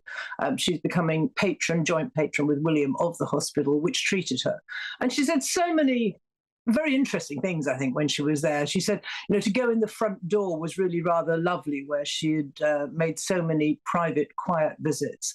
And she has a great turn of phrase talking about the staff who supported her as they're supporting the patients she met yesterday. She said, and thanked them for walking quietly alongside William and her through the navigation of this journey.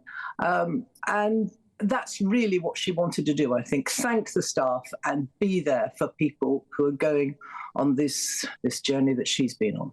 Absolutely, Jenny. And do you think then that the timing of the announcement yesterday was intentional? It was after that hospital visit where she wanted to thank the staff and be with the patients before revealing that she herself is in remission. She wanted to keep the focus very much so on the hospital.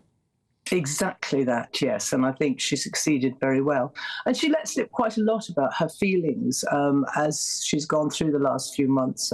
She said it had been a real shock, obviously. She said it was really tough talking to the others. She wasn't saying, she was saying I found it tough, but she was saying, I realise that you're finding this tough.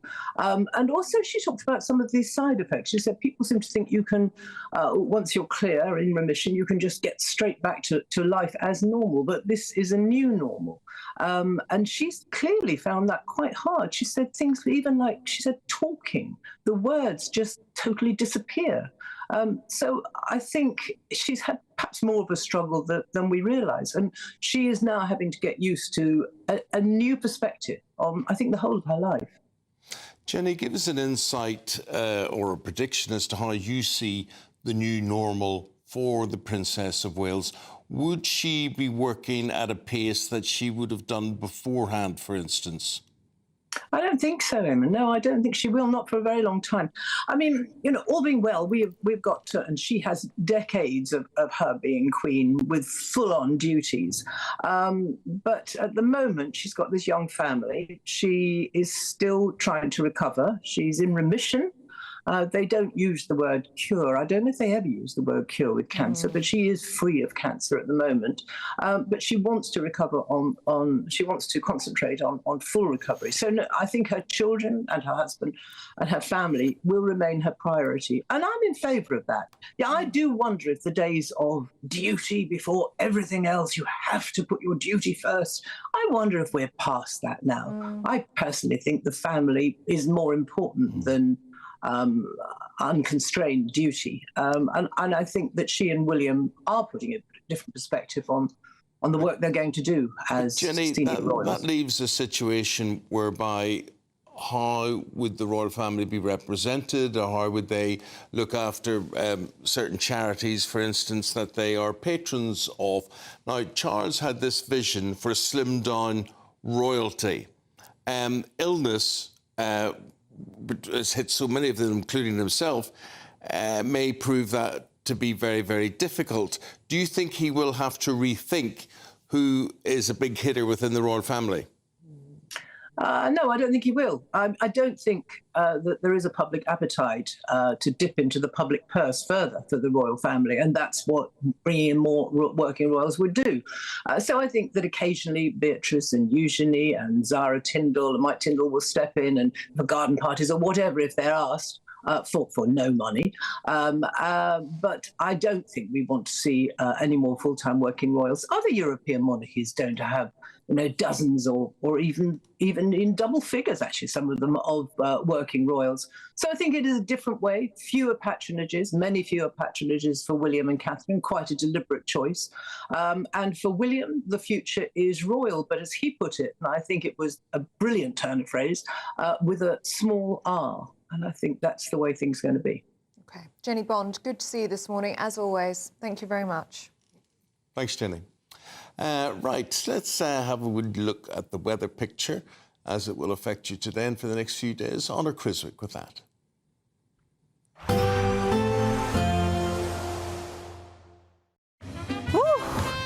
A chilly start will give way to a lovely, warm afternoon. Boxed heat pumps, sponsors of weather on GB News. Hello, good morning. Welcome to your GB News weather update from the Met Office. Quite a cloudy start for many of us, likely to see some fog in places, but it is going to brighten up across many northern areas. But in the northwest, this is where it's going to be particularly breezy. We'll also see some cloud starting to feed in here, also some outbreaks of rain and drizzle just starting to creep into the far north of Scotland. But as I say, plenty of sunshine likely across parts of Northern Ireland, Scotland, also northern parts of England and Wales. But that cloud likely to stick around across parts of the south and southeast, where it could be quite low and murky at times. Temperatures widely above average for the time of year, particularly in the northwest where it's going to be particularly mild, but perhaps feeling just a touch cooler across the southeast under those cloudier skies.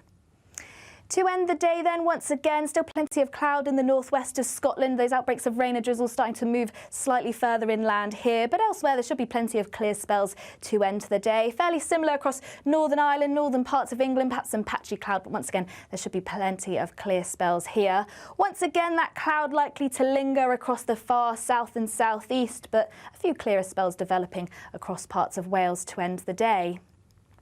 Then through the course of the night, we'll see fairly similar conditions. Once again, a fair amount of low cloud, particularly across parts of England and Wales, likely to see some frost in places. But where we see those clearer skies, likely to further north, that's where it's going to turn chillier here, likely to see a few patches of frost through the early hours of Thursday. So a chilly night under clearer skies, but under that cloud staying fairly mild overnight too, particularly in the northwest.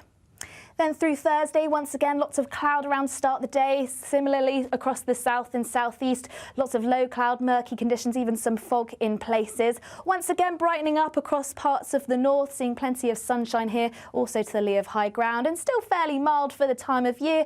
But across the south and southeast, temperatures returning to around average for the time of year. Bye-bye. A nice bright morning will generate a lovely warm day, right through to the evening. Boxed Solar, sponsors of weather on GB News. Now, how about starting your new year with an incredible £50,000 in cash from us? That will do me. That will be very good. It could be yours, though, with our biggest Great British giveaway yet. So, here's how you can get your hands on it.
So, if you won all that money, would you spend it on alcohol at the airport? Probably. So it depends. That's what most likely a lot of people do. So Ryanair, the airline, have called for. They're saying if you go to a bar within an airport, 2-drink limit. That's your lot, right? And then they don't mind what you do on the plane thereafter, it appears. But they're saying you're not getting on this plane drunk. And I don't know what all the. That sounds quite sensible. Yeah, but why don't just somebody stand with a breathalyzer, just, breathalyzing? Oh, that's a bit intense now, isn't it? Well, you're not flying the plane. Yeah, the drunker you're not. I don't like the idea of drunks on board. No, and it's not good for anybody, is it? No. Drunk people on planes. So we're asking this morning, should we go a step further than Ryanair? And should alcohol be banned on planes altogether in order to stop disruptive passengers? We'll be talking about that next.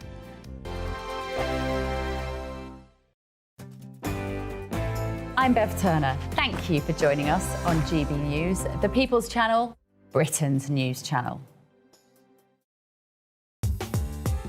I'm Christopher Hope. From pop stars to politicians, I'll interview anybody in a pub who's got a political opinion. Join me every Friday on Spotify, Apple Podcasts, YouTube or gbnews.com, or wherever you get your podcasts.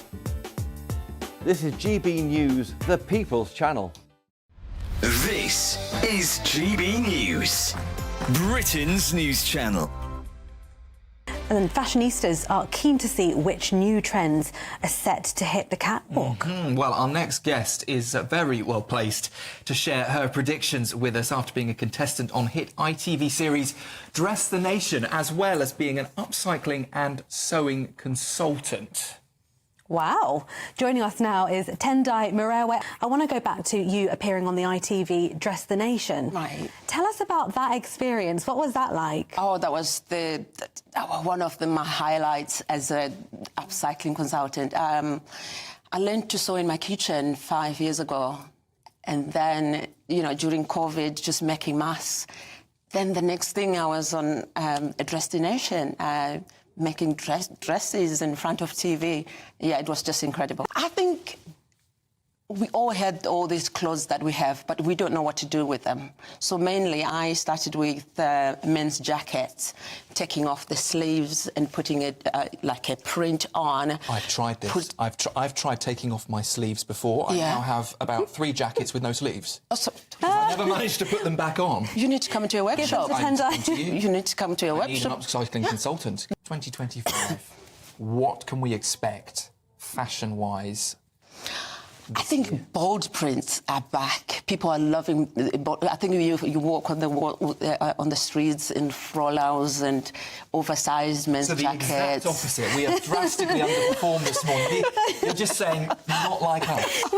We just woke up this morning and thought it's winter, it's cold, it's grey. Grey, miserable. Is that not the way to go? No, it is. I think because fashion is expressive. It's whatever you want to express yourself. GB News, the People's Channel. In the GB Newsroom, we bring you the news as it happens. With our team of dedicated journalists across the UK. We're ready to keep you up to date with what's happening every half an hour, every single day.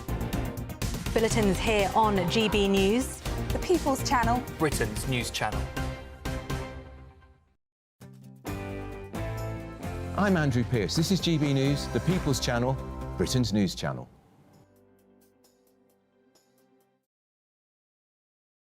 I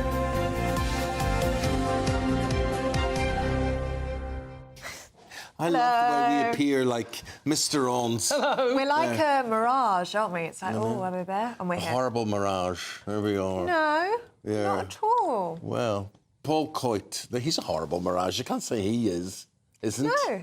No, that's mean. What do you mean? You have to think about it, Ellie. No, yeah. I am like if you're walking through the desert and you see a mirage of water. That's the broadcasting equivalent of that. I'd be very happy to see you in the desert. Well, tell you what we saw at the Australian Open yesterday. Beggars belief. Now, tennis is a game associated with the proper dress code. Correct. High fashion. And usually with whites. Yes. But this is a guy called Carlos Alcaraz yesterday. And tell us about him. Well, Carlos Alcaraz is 21 years old. He's won Wimbledon the last 2 years. US Open champion he's been, and French Open champion. The only thing he hasn't won is Australian so far. So at 21, just a great tennis player. He won easily against Yoshito Nishioka, 6-love, 6-1, 6-4. But I don't really care about that. I'm a bit concerned about the dress code. Have a look. Look, let's go over to Melbourne then and off to Australia for the Australian Open, and then we can see Carlos. We've done that. Football last night, a lot of football last night. Important results. Really, Nottingham Forest could have walked away. They were at home and they were playing Liverpool. They could have had all 3. Then a late equaliser put paid to that. Yeah, it was. They made some substitutions. It's fair to say Liverpool... Nottingham Forest are very good in the first half. Liverpool pretty much ruled the second half. But Nottingham Forest, very good defence. So 1-1. I think both clubs would be fairly happy with that. It's Chris Wood scoring the first goal there for Nottingham Forest, who are second at the moment. It's just an unbelievable run they're on. It really is. The other games, Brentford were 2-0 up against were 2-0 down, I should say, against Manchester City. And you don't want, especially Man City, to let another 2-goal lead slide. Very late goal. They nearly won it 3-2 as well, right at the very end in the 95th minute, when Ake headed off the line. So that's 2-2 there. Chelsea drew with Bournemouth 2-2. Reece James plagued by injury, with an amazing goal, with a free kick. You know what I'm getting fed up with hearing? There's a thing that players are saying at the moment, it's really getting on my nerves. It's all, when they're asked about, oh, you scored a great goal, you did this, you did that, and they go, well, all I can say is that I'm just happy to help the team. That's quite nice. It's not a rubbish. It's nice, but it's rubbish. You know, listen, you see, if you were interviewing me, I would say, nonsense. yeah, it was brilliant. It was really good. Yeah. You know, But it's about the team. it's not about the team. It's not, though, is it? It's supposed to be, but it's I think about... that's nice. If you were playing and you scored an amazing goal... I mean, I've done interviews like that, and I've said, now, come on, be honest with me. They go, I'm just pleased to help the team. You're not. You're going to be more pleased that you've scored an amazing goal, surely. They wouldn't be allowed to say that. I mean, that's the thing. Ellie's right that the emphasis, it wouldn't be don't put your head above the parapets. You have to say it's about the team. All of which is a lot of nonsense. Just sort of speak to people, take those headphones off your head. But three players, I heard yesterday, used exactly the same. Just pleased to help the team. Very humble, though. It's humble, but it's whether it's true or not, I'm not really sure. Yeah. It's not truthful, Do you want to play birthdays? Oh, yes. See how you go. If you do round. well, just do this for the team, OK? Yeah. Right. OK, all right. Birthdays today. OK, birthdays today. Who? OK, let's have a look. First one, please. Whose birthday is? Oh, it's David Pleat. Gosh. Did you know David Pleat, former Luton and Spurs manager? Yes. For his 70th birthday, I was called into Spurs, had to do a This Is Your Life in front of Daniel Levy and Maurizio Pochettino and get him out of an office. He was having a meeting and he's looking at me going, what on earth is going on? What's going on here? But it was all very embarrassing. So how old is David Pleat today, do you reckon? 80. I'd say 80. I'd say 83. 1-0 to Ellie. Spot on. Yeah! Spot on. 80. He's 80 today, David Pleat. Woo! Right, another one. Let's go with another one. One Here more. we go. Right. Oh, it's Eric Dyer. Eric Dyer, formerly of Spurs, now at Bayern Munich. Played for England, of course. Is he still playing now? He is still playing, but he's probably not playing first team for Bayern Munich, but Harry Kane's mate and an excellent player on his day. 32. 32 for Eric Dyer? 32. 31. So Very close. Very good. Right, my friend, we've got to go. Our producer's getting very irritated and shouting in my ear because we've got the Shadow Chancellor of the Exchequer, Mel Stride, on standby, waiting until you finish. Not his birthday, though, is it? It's not his birthday. You're okay. finished. OK, bye-bye. Thank you. We're back after this break with Mel Stride.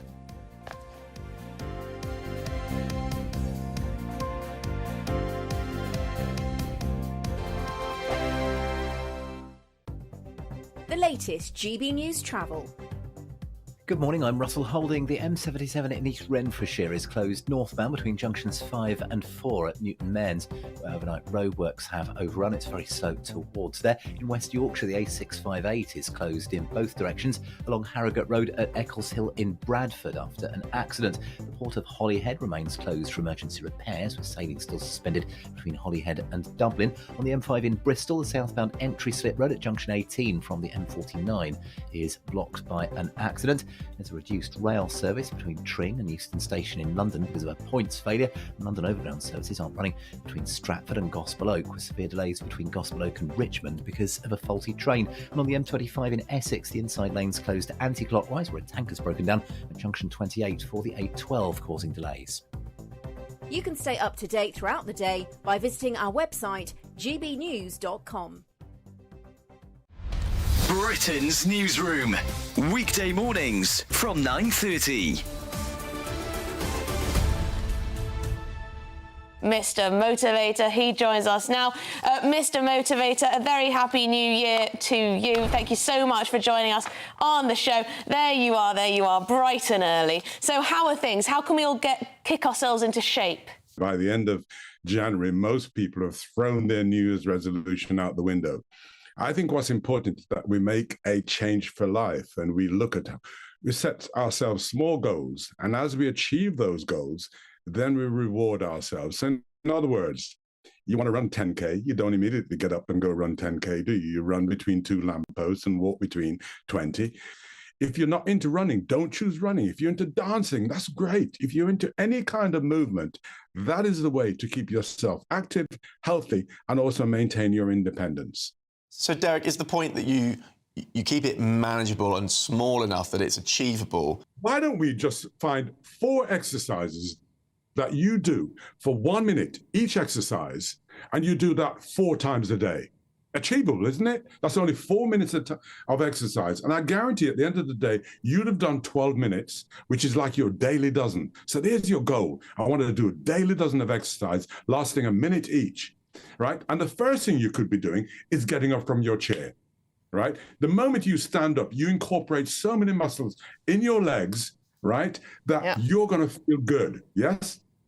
So, right, go on then. Get up off your chair, Adam. Show me how it's done. Easy, come on. Easy, yeah. Look at no that. hand. The next thing I want you to do is to reach up real high. And if you bring it down, up I'll and do down. that one. Yeah. For a minute, palms facing. Oh, for a minute? You're not flying at me. That's better. There we go. GB News, the People's Channel.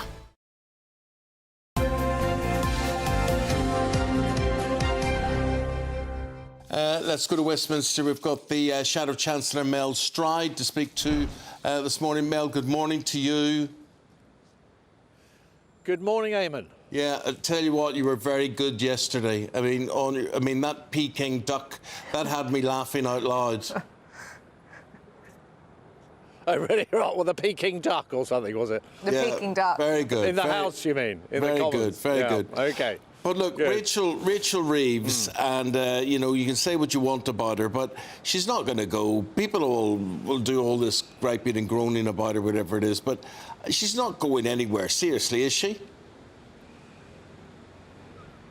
Well, I don't know about the future of Rachel Reeves. That's in the hands of the Prime Minister. But what I do know is that she's got to get a grip of this economy, which, Eamonn, was exactly what we were focused on in the House of Commons in the statement yesterday. I've got somebody talking over me in the background, unfortunately, but I'll carry on.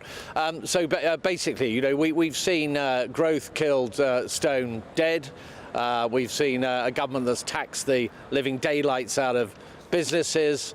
We have seen, even though inflation's come off a little bit this morning, high inflation above target.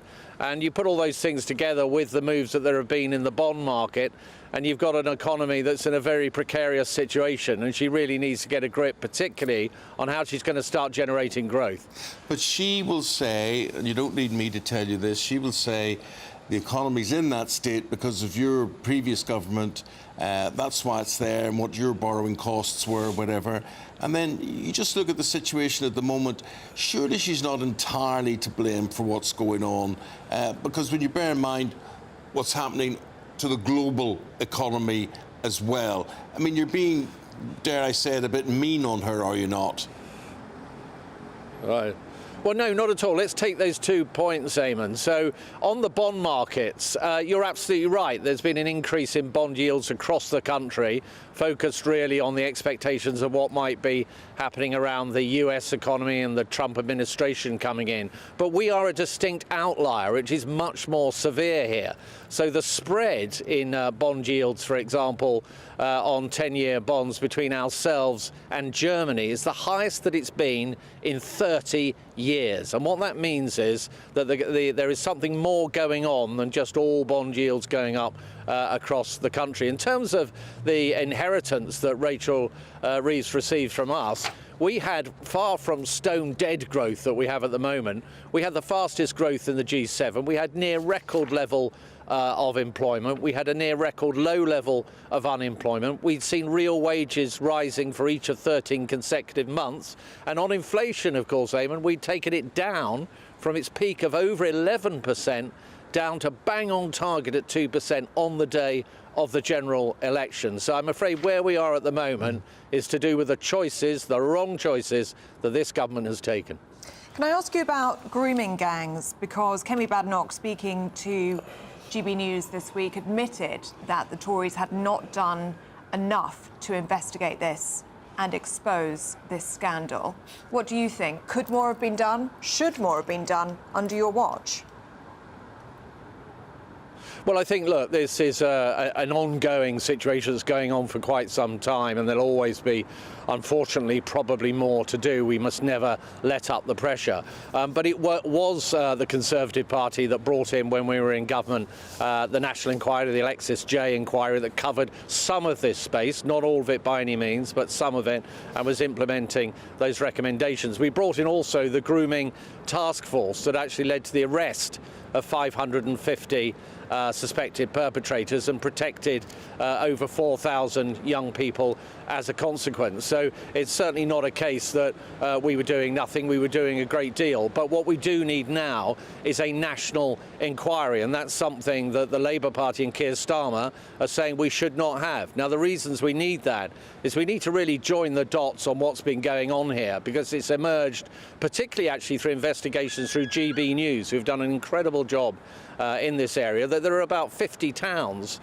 in which this kind of activity has been and may still continue to be occurring. And we really need to look at that with a national inquiry that's got the real authority and ability to insist that people appear before it, to get to the bottom of what's been happening and which communities have been involved and how we stamp this out once and for all. Do you admit your failings then? You mentioned the extra inquiry only looked at 6 towns. You highlight that there's 50 towns, which GB News has exposed this week, that this could be going on.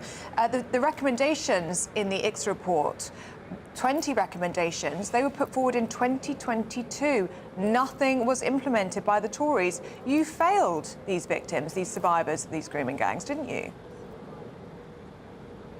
Well, we were bringing through legislation, actually, at the time of the general election that would have brought some of those recommendations into law. Professor Alexis and as I say, were implemented, not a single one. So, as I say, we also had our grooming gang task force. We were clamping down in those ways as well. But I think, look, what subsequent research into this area, the spotlight on this area, particularly I have to say through GB News and others has identified, is that there are a large number of towns now. The extent of this problem has more recently become more clear, and under those circumstances there is no doubt in my mind that we should have a proper national inquiry to get to the bottom of this. Now, the government will say, well, if you have a national inquiry that means you can't get on top of the problem in the meantime. Well, of course you can do both, and that's precisely what we now need to see happening. Okay, Mel, we've got to leave it there. Thank you very much for your time this morning. We're off to have some Peking duck. I do love a Peking duck, I do anyway, but thank you very much. I do. It's my favourite. Thank you very much indeed. After the break, we're going to be going through the newspapers. We've got Claire Muldoon and Andy Williams on that. But first of all, as we sit in the dullness and darkness of the country, you may just want a bit of sunshine. And if you do in Europe, this is where you go looking for it. Can't wait to get in that sea. Lovely and warm. Just like the feeling of having great travel insurance. All Clear Travel Insurance sponsors GB News Travel Destinations Forecast. Storm Felix is set to affect central parts of the Mediterranean, bringing some rain, mountain snow and also strong winds. But further west, largely settled for the Canary Islands, Madeira, Portugal and also most of Spain. But towards the eastern coast, we could see some heavy showers here. The heaviest likely across Sicily and parts of Sardinia, and also likely to see some mountain snow across the highest parts of Italy and also Greece. Towards the weekend, though, largely settled and temperatures remaining around the same.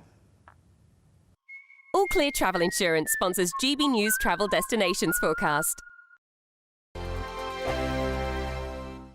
Good Afternoon Britain isn't just about us. The wonderful thing about this programme is it's about everyone watching. It's an interactive programme. Well, there absolutely is something to see here, and we're going to be talking about it more. Whether it's breaking royal news, Will, please bring us up to date. or indeed a particularly punchy speech in the House of Commons, Very, very curious. we bring it to you live, and then we bring you live reaction as well. That's Good Afternoon Britain, weekdays from midday. Only on GB News, the People's Channel, Britain's news channel. This is GB News, Britain's news channel. Lately, it's getting much better. The people getting more educated in terms of overall well-being of the skin health rather than temporary aesthetic treatments. Because most of the treatments in aesthetic, it doesn't change the texture of the skin. It just gives like volumetric result or remove the wrinkles temporarily. So what are the most popular treatments that people are after? According to a statistic report, first is anti-wrinkle, then dermal filler, then energy-based device. But Lately, biostimulators also became very popular. And what do you mean by biostimulators? Biosimulator, any substance that can change the texture of the skin, or like it will lead to postpone the aging process, or proliferate more collagen, increase the elasticity of the skin, such as polynucleotide or exosome, or different vitamins and minerals in a form of mesotherapy considered as a biostimulator. Turkey's a particularly popular destination because the costs are so much lower. There have also been a lot of horror stories about what can happen when things go wrong, even people dying from post-surgery complications. What would you advise people? Choose as a practitioner or surgeon very carefully and never prioritize price over quality. This is your face after all, your body after all. And mistakes can be reversible. It can be irreversible, and sometimes it's not like a booking restaurant or hotel. It's a sensitive matter that can affect their confidence and skin and body for life. So they need to choose very wisely. They need to search what kind of methodology that particular surgeon they perform the treatments. Are they using any safety tools? GB News, the People's Channel. Hi, I'm Michelle Dewberry, and my show is your opportunity to cut through all the noise and dive in headfirst to some robust debates. Ideas clash. Situation, Because the failure is... You're deliberately avoiding my point. Nothing's held back. And if you think this is the end of it, wait for more. And we do not shy away from the difficult stuff. Sometimes I want to shake people and say, if only you understood. So join me on Jubes & Co. weeknights at 6 p.m, only on GB News, Britain's news channel.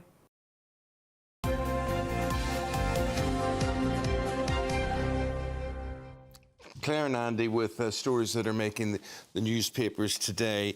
And guys, we were just sitting talking during the break, and we had a lot to talk about. This whole story, it's page 3 in the Daily Mail today, and it's a warning from experts which are saying, don't tell your children to clear their dinner plates because it'll make them fat. Now, let's debate this. First of all, Claire, I think sitting round a table as a family, good luck if you can get it, good luck.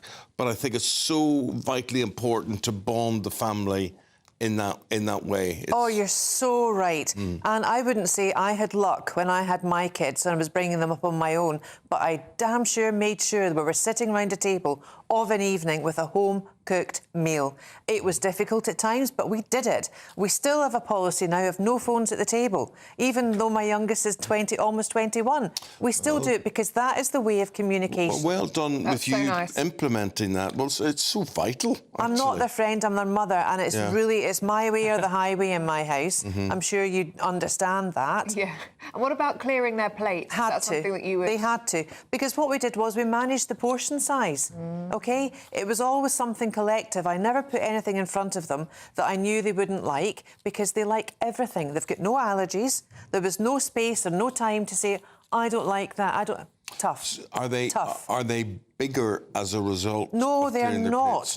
No, they're not. All 4 of them are kids. Absolutely perfect. And I'll tell you something else. It's so important for them to... Every one of them can cook. Every one of them knows what goes with what. Right. They don't get as many takeaways as their friends, and they actually enjoy cooking. Do you think that's because they've been exposed to a home-cooked meal by you every night and told to eat it? And the economy of that, Ellie. It's so much cheaper to prepare from scratch with decent ingredients. You shop around. Even now, I'm still going to different shops to buy different things because they're cheaper in X, Y and Z. Well, if I was an advocate of delivery and takeaway, it would be for time reasons more than anything. But the expense... It's so expensive. It is incredibly expensive. But you just wouldn't believe it. I mean, London, you're talking about 70, 80, 90, £100 for takeaway stuff. Much more expensive than any other part of the country, but... Yeah, no, I think that's right. And I think just to come back to that point about getting people round the table and talking and having that open conversation is incredibly important. Some of my best memories of my childhood, when my mum's parents were alive, every single Sunday, I mean, we were lucky because we lived nearby, every Sunday, go over, 10 people around the table, big, long chat, lots of wine, lots of food, lovely. And actually, it's made all of us in that family very, as you can tell, very chatty, very sort of, you know, all of those sorts of things. It's more important than I think, than anything you do in school. So the social Learning skills, to- yeah. it's more than just nutritional skills here. But what do you think about the idea of don't clear your plate in terms of this advice? I mean, I don't know. Clearly, there's an obesity crisis in this country, but I think it's up to individual parents. I think the more important thing is what you're feeding your kids, right? Exactly. It's that and I think we've talked about this before, and I know that for people where there's a cost of living crisis, it's not necessarily easy to be buying all of this stuff to make really good quality meals, but people have got to make an effort. It's so important. Do you know, can I just say something? 20-odd years ago, supermarkets took away all sugary snacks, chocolate and everything from the checkout when you used to have checkouts, right? No impact at all, right? McDonald's, you don't, every time you order a Mackey's or whatever on your Uber Eats or any other food app, we don't deliver to schools. Has that made a difference? No, it's not. So the difference in children now being obese as to when they were 20 years ago is the fact, I do believe, they're not eating the right foods, home-cooked, at home, or even doing it themselves when they're of an age. Nobody's becoming obese by eating their dinner. No. I mean, it's the snacking, it's what they're eating, what they're putting in their mouth. Yeah, it's the junk food. And there's no junk food ads within a perimeter of schools either. It's not making a difference. And you can educate, but what the difference is family values, going back to basics and building a home with virtue. Well, that then brings us, Claire, to tea break, having a tea break at work. So what is the situation here?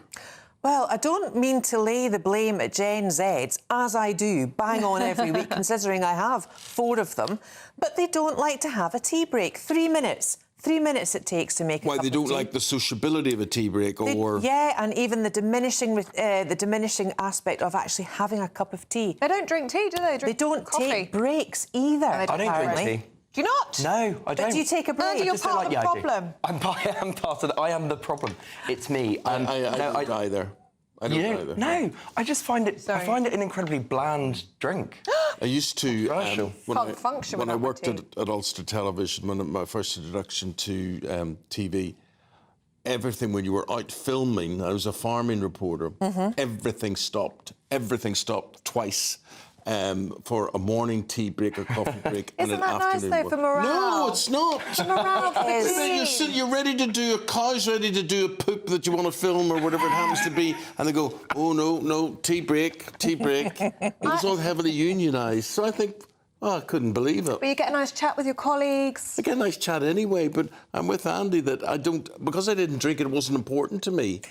But I do think it's important that people do, we don't want people to change. It's not the concept of tea as a drink. I think there is a concern that people will be chained to their laptops, chained to their desks all day, not conversing with their colleagues. And if there's one reason that it's great to get people, I'm in favour of hybrid working as a rule, but one reason it's great to get people into the office is that you build relationships with your colleague and you have that chatter that makes going into work worthwhile. The water cooler moment, when you would go to the water cooler and discuss the traitors or anything, or like reports about not finishing your food as a child being brought up. What happened in Dallas last night? Yes. But people aren't in the office now. That's half of it, isn't it? People are at home.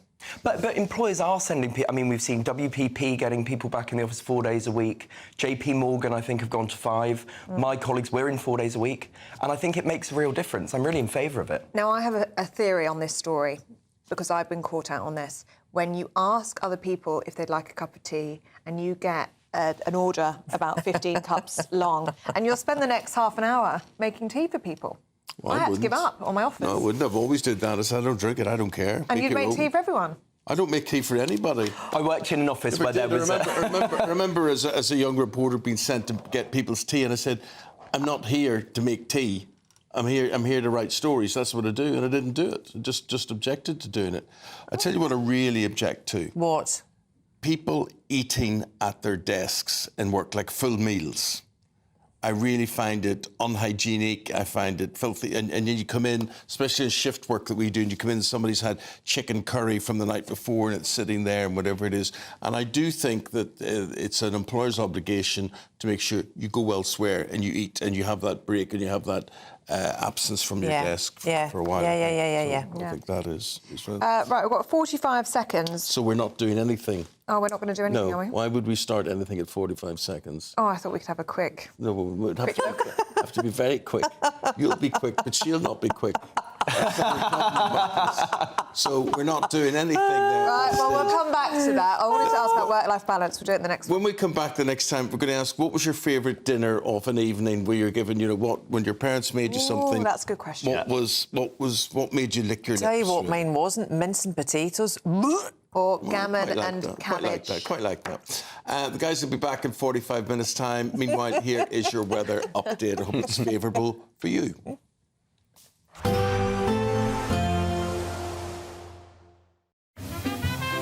Heavy showers first thing will be followed by a warm, cosy day. Boxed Boilers, sponsors of weather on GB News. Storm Felix is set to affect central parts of the Mediterranean, bringing some rain, mountain snow and also strong winds. But further west, largely settled for the Canary Islands, Madeira, Portugal and also most of Spain. But towards the eastern coast, we could see some heavy showers here. The heaviest likely across Sicily and parts of Sardinia, and also likely to see some mountain snow across the highest parts of Italy and also Greece. Towards the weekend, though, largely settled and temperatures remaining around the same.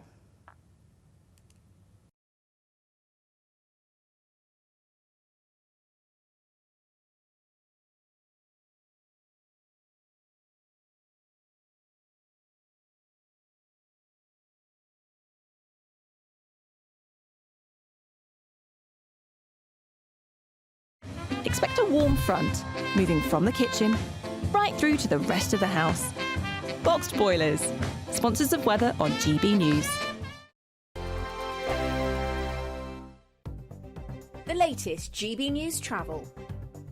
Good morning, I'm Russell Holding. The M77 in East Renfrewshire is closed northbound between junctions 5 and 4 at Newton Mains, where overnight roadworks have overrun, causing delays. The M5 in Bristol's blocked northbound, where a vehicle caught fire between junctions 18 and 17 from the M49 to the Cribbs Causeway, causing queues. The M25 in Surrey is partly blocked by an accident clockwise between junctions 12 and 13 from the M3 to Staines, with queues from junction 11 at Chertsey. The M25 in Kent is blocked by an accident clockwise between junctions 2 and 3 from the A2 to the M20, with queues back over the QE2 bridge from junction 31 at West Thurrock. On the M26 in Kent, it's taking half an hour in queues approaching the M25 because of roadworks, and Eurotunnel are reporting a wait of up to an hour for passengers at Folkestone. And that's the latest. You can stay up to date throughout the day by visiting our website gbnews.com.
Luck. Join me, Camilla Tominey, for a frank and honest discussion with those in power that cuts through the spin and gets to the heart of the issues shaping our nation. You haven't confirmed that you want to stand as leader, but you haven't ruled it out either. This report basically says that he's not fit to stand trial. Is he indecisive? Incompetent? I deliver the dose of reality Westminster needs. That's the Camilla Tominey Show at 9:30 every Sunday on GB News, the People's Channel, Britain's news channel. It's Patrick Christie's Tonight, and here we do things differently. It's explaining the absolute madness of this, doesn't it? It's explosive. I mean, this is very good. It's lively. 850. Your government sat there, Sean, and it did nothing. It's controversial. And the Middle East has been in turmoil since before I was born. It's everything you need to kickstart your evening. Everyone's had their Weetabix tonight. I love to see it. That's Patrick Christie's Tonight, weeknights from 9 p.m. Only on GB News, the People's Channel, Britain's news channel.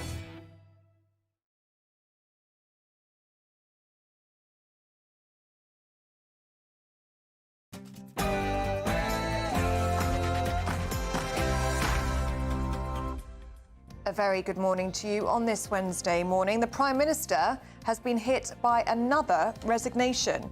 After days of pressures, the Treasury Minister, Tulip Siddiq, has quit over links to Bangladesh corruption. So it might all be smiles on the front bench, but there is still pressure piling on Rachel Reeves, the Chancellor. Can the Chancellor cling on? That is the question that we have been putting to politicians this morning. A surprise fall in inflation, though, has helped Rachel Reeves. It's fallen to 2.5%, but is still above that Bank of England target of 2%. Earlier, we spoke to Chief Secretary to the Treasury, Darren Jones. We expect inflation to continue to be around the target number of 2%, but we recognise there's still more to do. Relief in remission. The Princess of Wales shares an uplifting cancer update. Yes, Princess Catherine says she's looking forward to a fulfilling year ahead, but does concede it's taken time to adjust to a new normal. More details shortly. Potholes and roads in crisis. The cost of the damage has hit a record high. How does the Prime Minister want to solve this one? We're going to be talking about that in about 10 minutes' time. AI isn't something locked away behind the walls of blue-chip companies. It can spot potholes quicker. Another blow for farmers. Will new proposed sustainability goals see them lose their land and livelihood? And in sport, great night in the Premier League last night. Manchester City managed to throw away a 2-goal lead against Brentford. Nottingham Forest draw with Liverpool, and Novak Djokovic sets a new Grand Slam record at the Australian Open. Hello, good morning. It's going to be quite a murky start for many of us, but it is going to be brightening up later with some sunshine. Stay tuned and I'll be here with all the details. Hello there, very good morning. Here we are, halfway through the week, halfway through our programme this morning. I'm Eamonn Holmes. I'm Ellie Costello, and this is GB News Breakfast.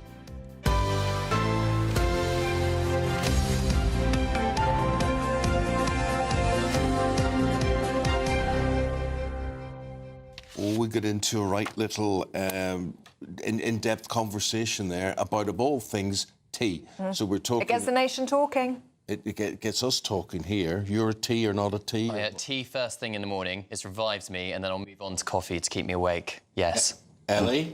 So I start with black coffee and then I move on to a nice cup of tea. I think coffee wakes you up in the morning. It's like your rocket launcher.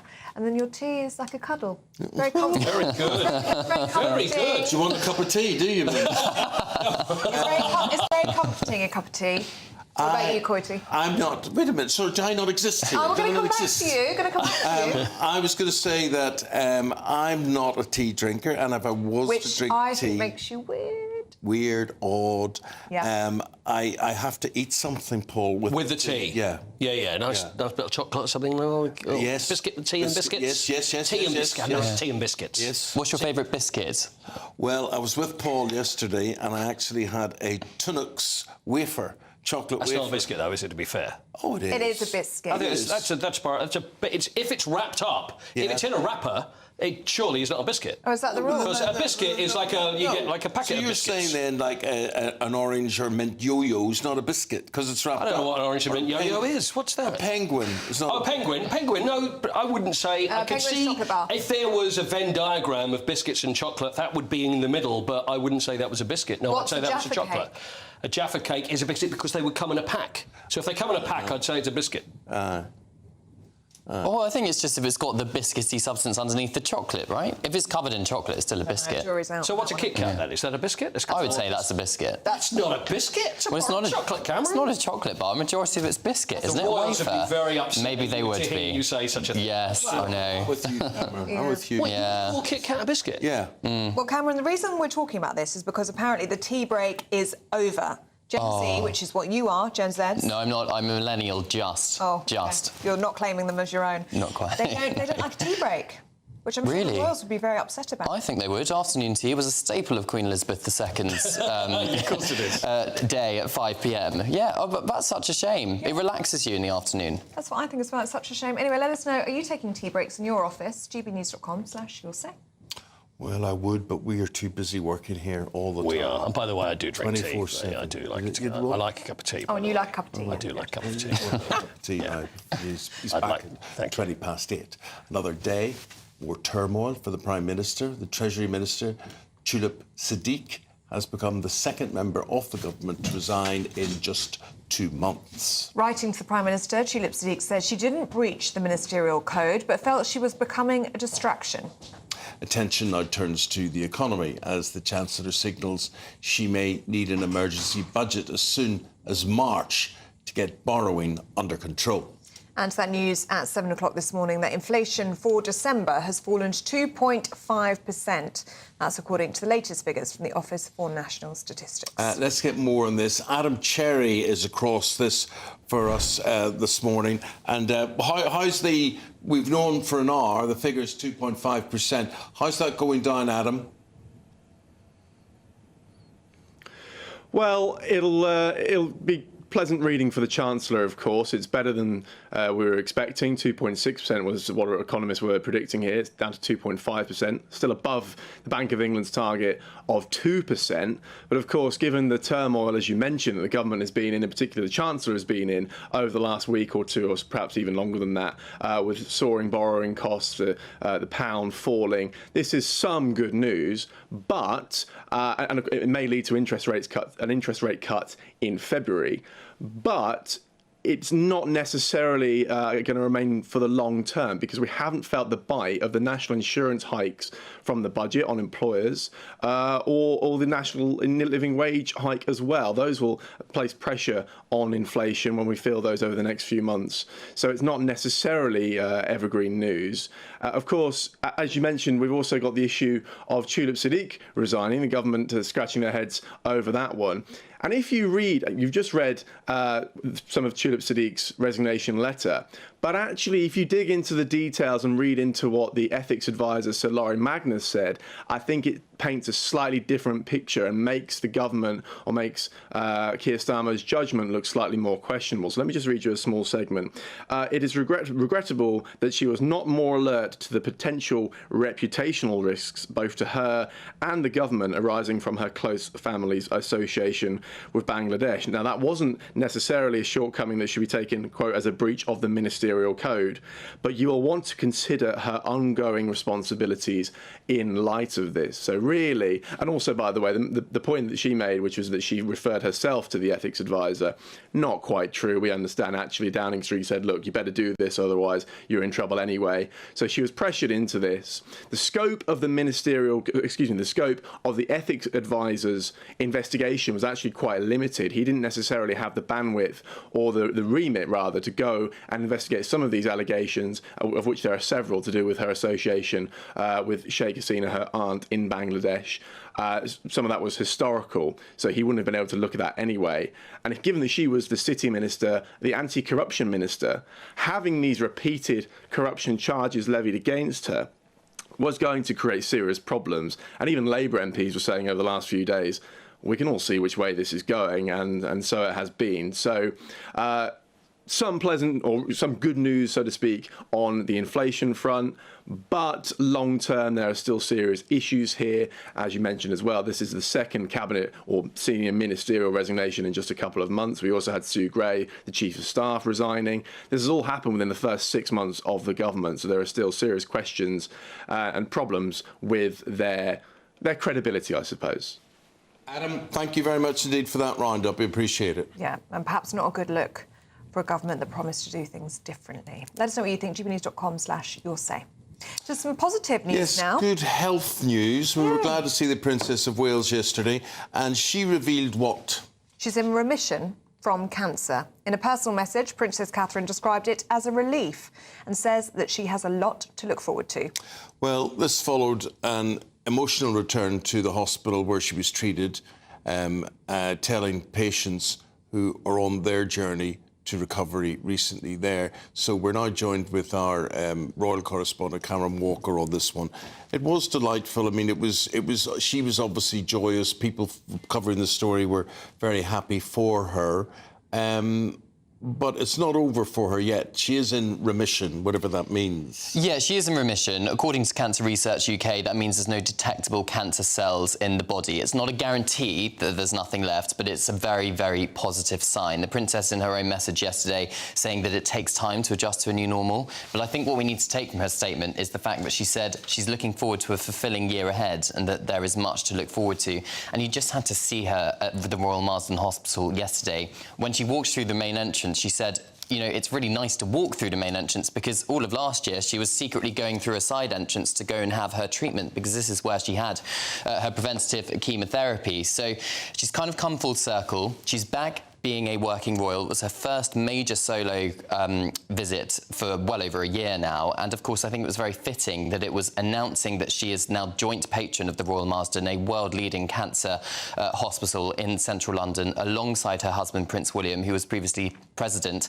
And before that, Diana, Princess of Wales, was actually the patron as well. And she spent a lot longer than scheduled, I think, talking to lots of different patients, members of staff who she wanted to personally thank. Of course, it's been an incredibly personal journey for her as well.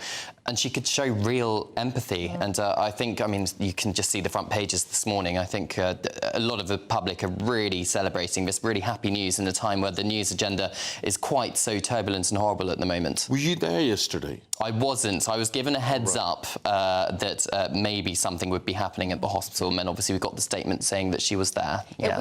It is so lovely, isn't it, Cameron, to have some happy news to share. And Catherine yesterday was just at her best, wasn't she? Her first solo engagement in over a year. And as you say, just so warm, taking so much time with people, lots of cuddles and kind words as well. What do you think we can expect from her moving forward? Will we see perhaps fewer engagements, as we've seen? So I understand, so royal sources are telling me that it's still going to be a gradual return to royal duties, so it's not this big reset at the start of 2025. I think what we can take from that is that she wants to focus, I think, on her early years work, because it is something that she has been working on behind the scenes throughout 2024, but not public engagement. So I think the work she's done behind the scenes, we're going to start to see pay off with public engagement. I don't think it's going to be announced a week, a month in advance, as most royal engagements are. I think it will be a last-minute job, as it were.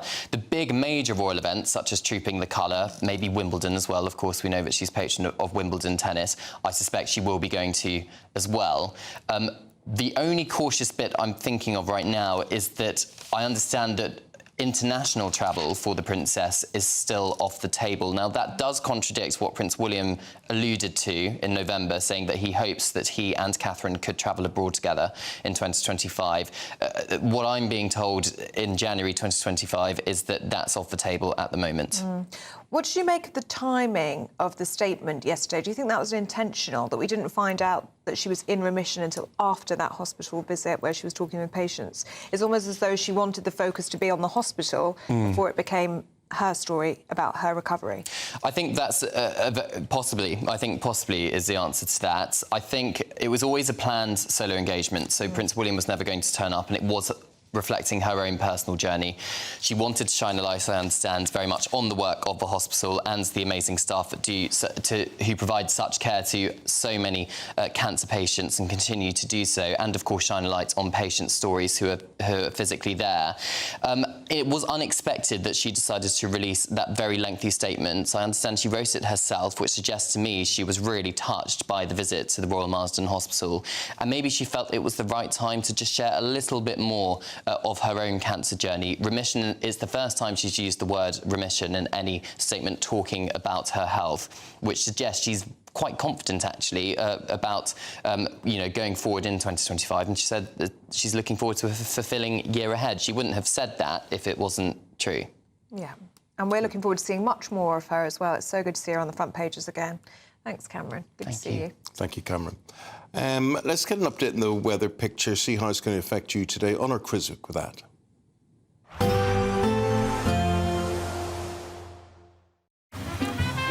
Despite the morning rain, it'll be a nice, warm, cosy day ahead. Boxed heat pumps, sponsors of weather on GB News. Hello, good morning. Welcome to your GB News weather update from the Met Office. Quite a cloudy start for many of us, likely to see some fog in places, but it is going to brighten up across many northern areas. But in the northwest, this is where it's going to be particularly breezy. We'll also see some cloud starting to feed in here, also some outbreaks of rain and drizzle just starting to creep into the far north of Scotland. But as I say, plenty of sunshine likely across parts of Northern Ireland, Scotland, also northern parts of England and Wales. But that cloud likely to stick around across parts of the south and southeast, where it could be quite low and murky at times. Temperatures widely above average for the time of year, particularly in the northwest where it's going to be particularly mild, but perhaps feeling just a touch cooler across the southeast under those cloudier skies. To end the day then, once again, still plenty of cloud in the northwest of Scotland. Those outbreaks of rain and drizzle starting to move slightly further inland here, but elsewhere there should be plenty of clear spells to end the day. Fairly similar across Northern Ireland, northern parts of England, perhaps some patchy cloud, but once again there should be plenty of clear spells here. Once again, that cloud likely to linger across the far south and southeast, but a few clearer spells developing across parts of Wales to end the day. Then through the course of the night, we'll see fairly similar conditions. Once again, a fair amount of low cloud, particularly across parts of England and Wales, likely to see some frost in places. But where we see those clearer skies, likely to further north, that's where it's going to turn chillier here, likely to see a few patches of frost through the early hours of Thursday. So a chilly night under clearer skies, but under that cloud staying fairly mild overnight too, particularly in the northwest.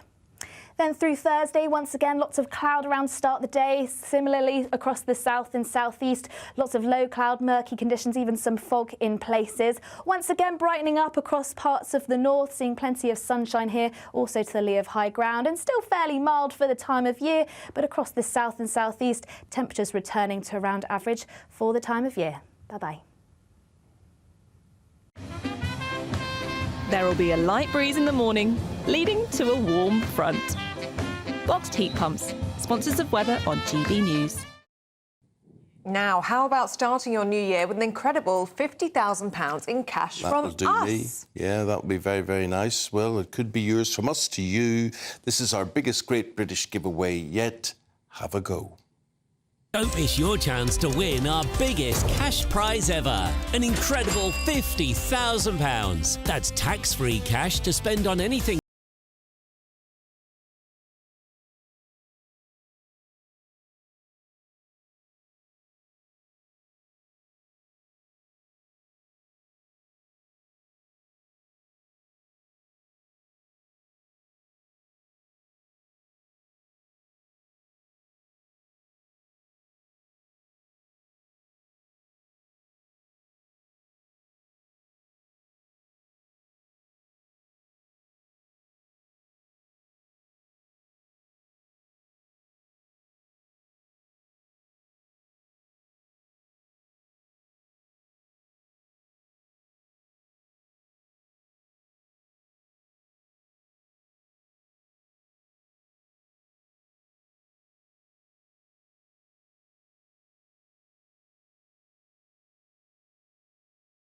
Luck.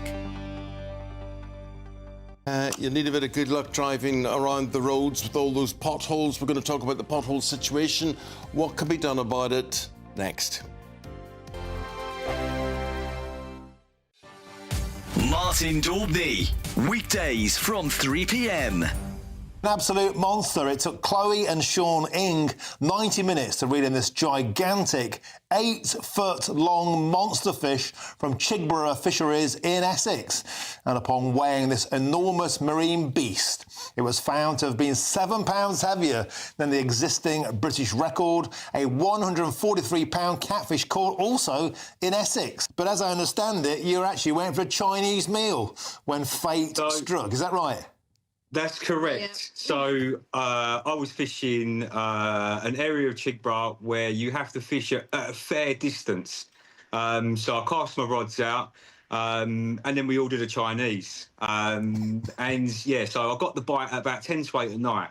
And then about 20 minutes into it, my phone started ringing, the Chinese guys at the gate with my delivery. So I had to send a couple of guys off to go and get it. And then, yeah, the fight, obviously, you can't just stop the fight to go and get your Chinese. So, yeah, the fight went on, for about an hour and a half in total. There's no net in the world that's big enough for this fish.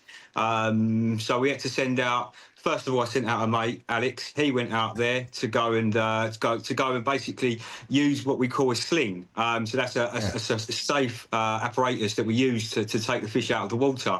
He then went and he turned around and he was like, "We're going to need another sling."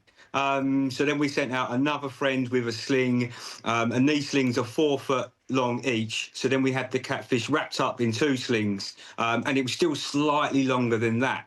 And then we got to a point where we was like, now we've got to try and get it out of the water to photo, to weigh it, because obviously we knew then that it was possibly going to be a UK record. GB News. Thank you, Britain. Thank you for watching. Thank you for listening. Thanks for subscribing. Thank you for your support. It's you that make us the People's Channel. As we reflect on our journey so far, we're filled with immense gratitude. You mean the world to us. We couldn't have reached this point without you. As a very special thank you, we are giving you the chance to win one of 50 GB News thank you boxes. They're worth £50 each. For full terms and conditions, and to enter, just go to gbnews.com/thank you.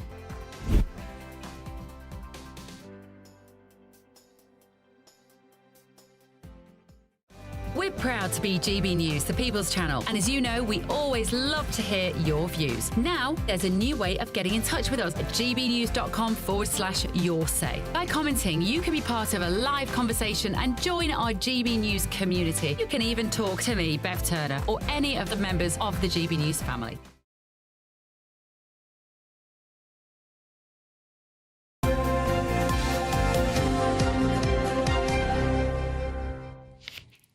Welcome back to Breakfast. Now, the cost of potholes has hit a record high.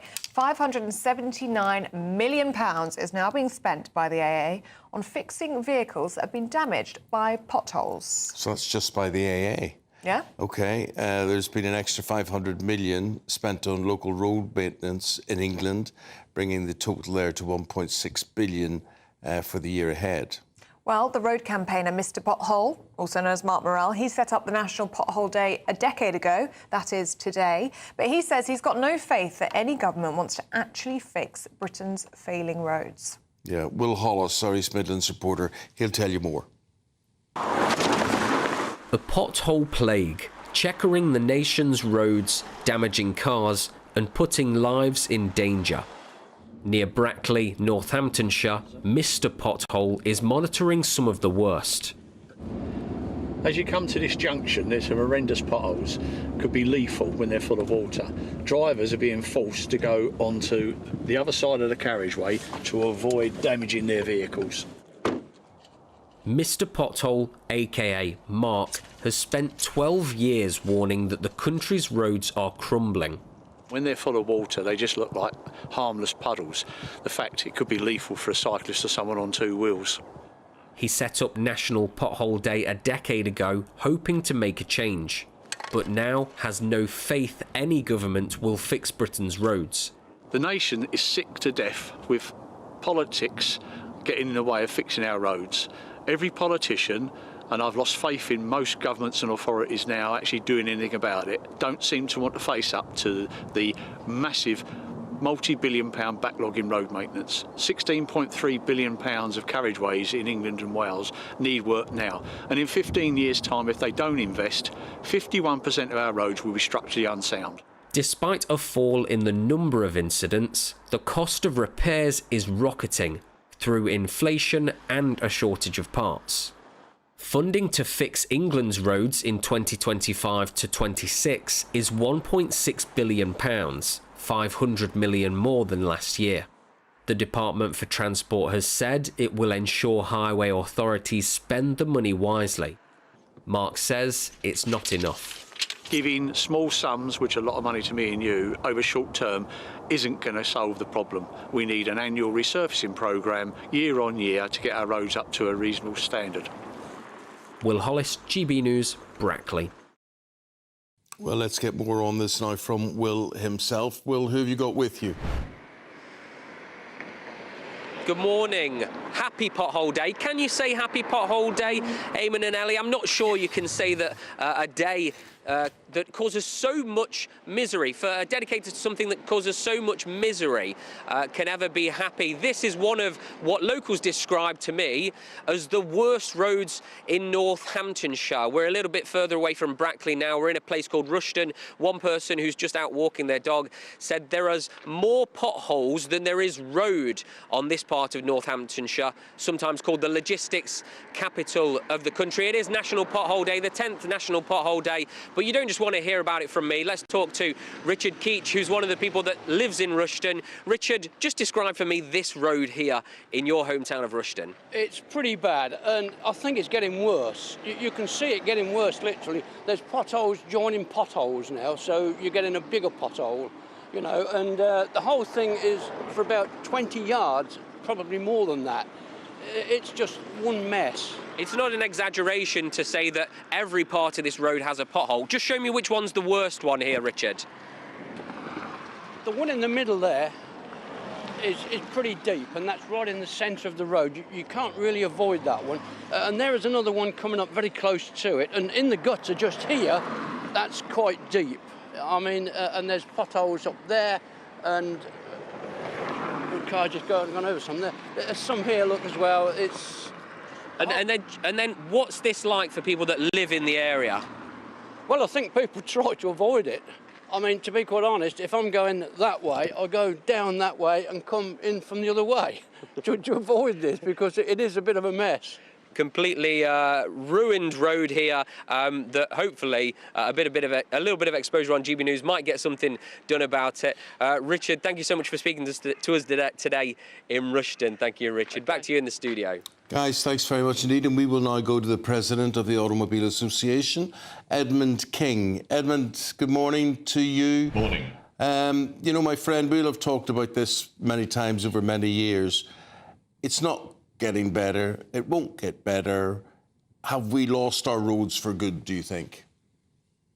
Well, I don't think we have. I mean, it is a massive problem. You ask drivers and 96% say potholes are the #1 transport issue. And what we need is a step change. You know, funding has been increased, but it's not just about funding. It really is about more permanent repairs. And this is the problem. There's a patchwork approach. Local authorities turn up, patch up the road, clear off, and within 3 weeks, that hole reappears. That's not cost effective. It costs £75 a pothole to do that. If it's done under proactive maintenance, planned maintenance, it costs about £50.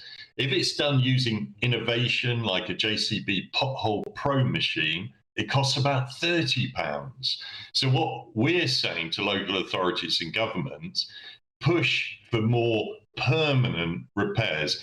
And there is a bit of hope here, because in the government funding, they've held back 25% of the funding for local highway authorities to show that they are actually instigating preventative maintenance. And that's what we need to really tackle this problem.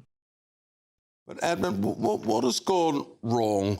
Because I think back to when I was, 10 years of age or whatever, in my father's car. I love cars. I love all things to do with them, looking out the window, whatever. And in Northern Ireland, we had 2 motorways, the M1 and then the M2. And these were amazing. And we could tell a difference because when you crossed the border into the Republic of Ireland, the roads weren't as good. And then things began to change. What changed? I mean, the Republic of Ireland, they got European funding for their roads, and we just seem to have been left behind. So have things got worse since the 60s, for instance? Yeah, I think they have. And I think you're right, Eamonn, to look at other countries. I mean, I was in France this time last year and did some cycling, even on tiny rural roads, and the roads were really good condition. I didn't see a pothole, whereas over here, you'll come across potholes all the time.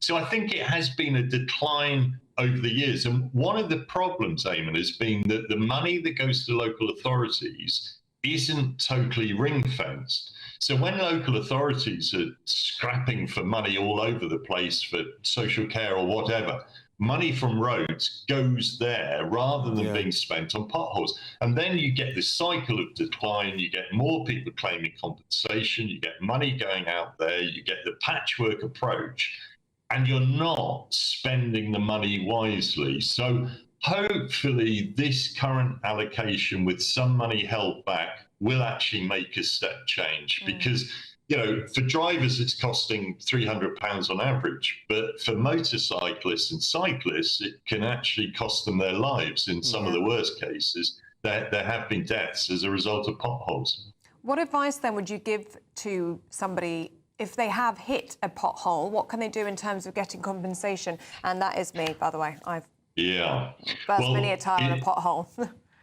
Well, indeed, and AA are called out to incidents like that every day. So what you need to do, if safe to do so, get a picture of the pothole, but obviously be careful there. Get a quote for the repairs, and then you can make a claim to the local highway authority. So if it's a local road, it'll be the local council. If it's a motorway or trunk road, it will be National Highways. The problem is you are only really likely to get compensation if that pothole has already been reported and not repaired.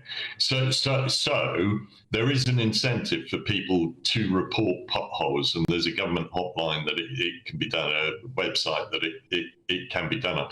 But it's touch and go. I mean, I've applied for a couple of times for compensation, and even I haven't got it. So it does vary on the local highway authority. And if the top man at the AA can't get it, no chance for you. What hope have we got? Yeah, exactly. Eamonn, really appreciate it. Lovely talking to you. Thank you very much indeed. Thank you. Report your potholes is the number one tip there. How can you do that? Because you must spend most of your life down one. I do. Yes. So that road that Will was showing us, nothing compared to the roads near me. Yeah. When you can't see flat road because there's so many potholes. The terrain is bumpy. Yeah. Anyway, let us know if it's affecting you in the roads around where you live. gbnews.com/you'll say. Man who lives in a pothole, Paul Coit. He comes out to play with us every morning, and he's going to be popping into the studio right after this. The latest GB News travel.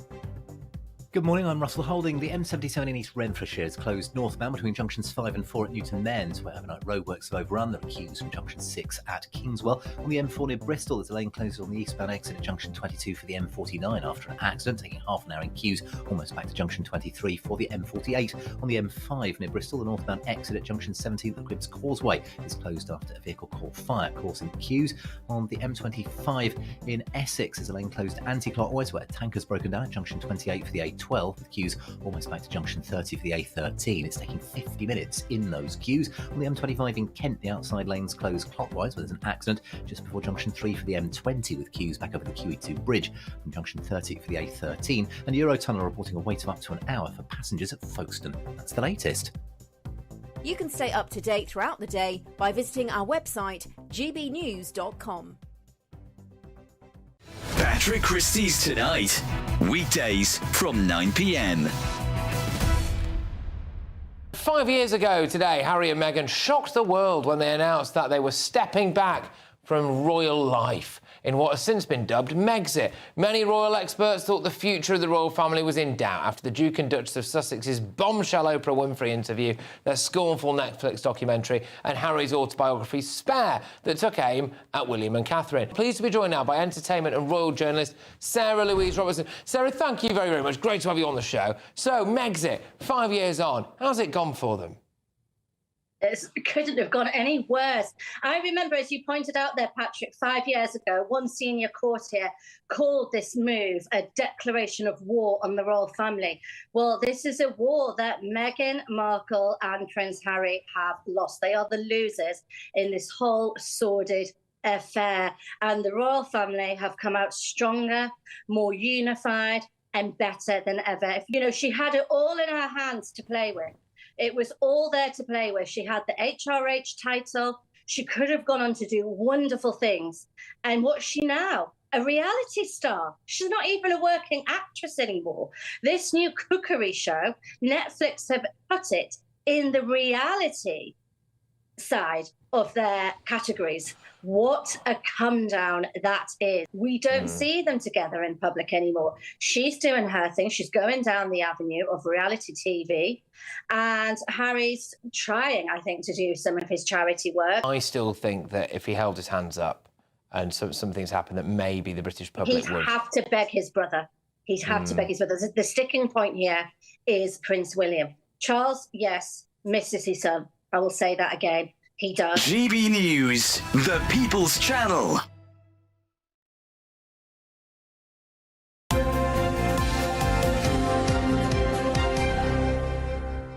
So in Italy, there's a football club called Lazio. Paul Gascoigne used to play for them, didn't he?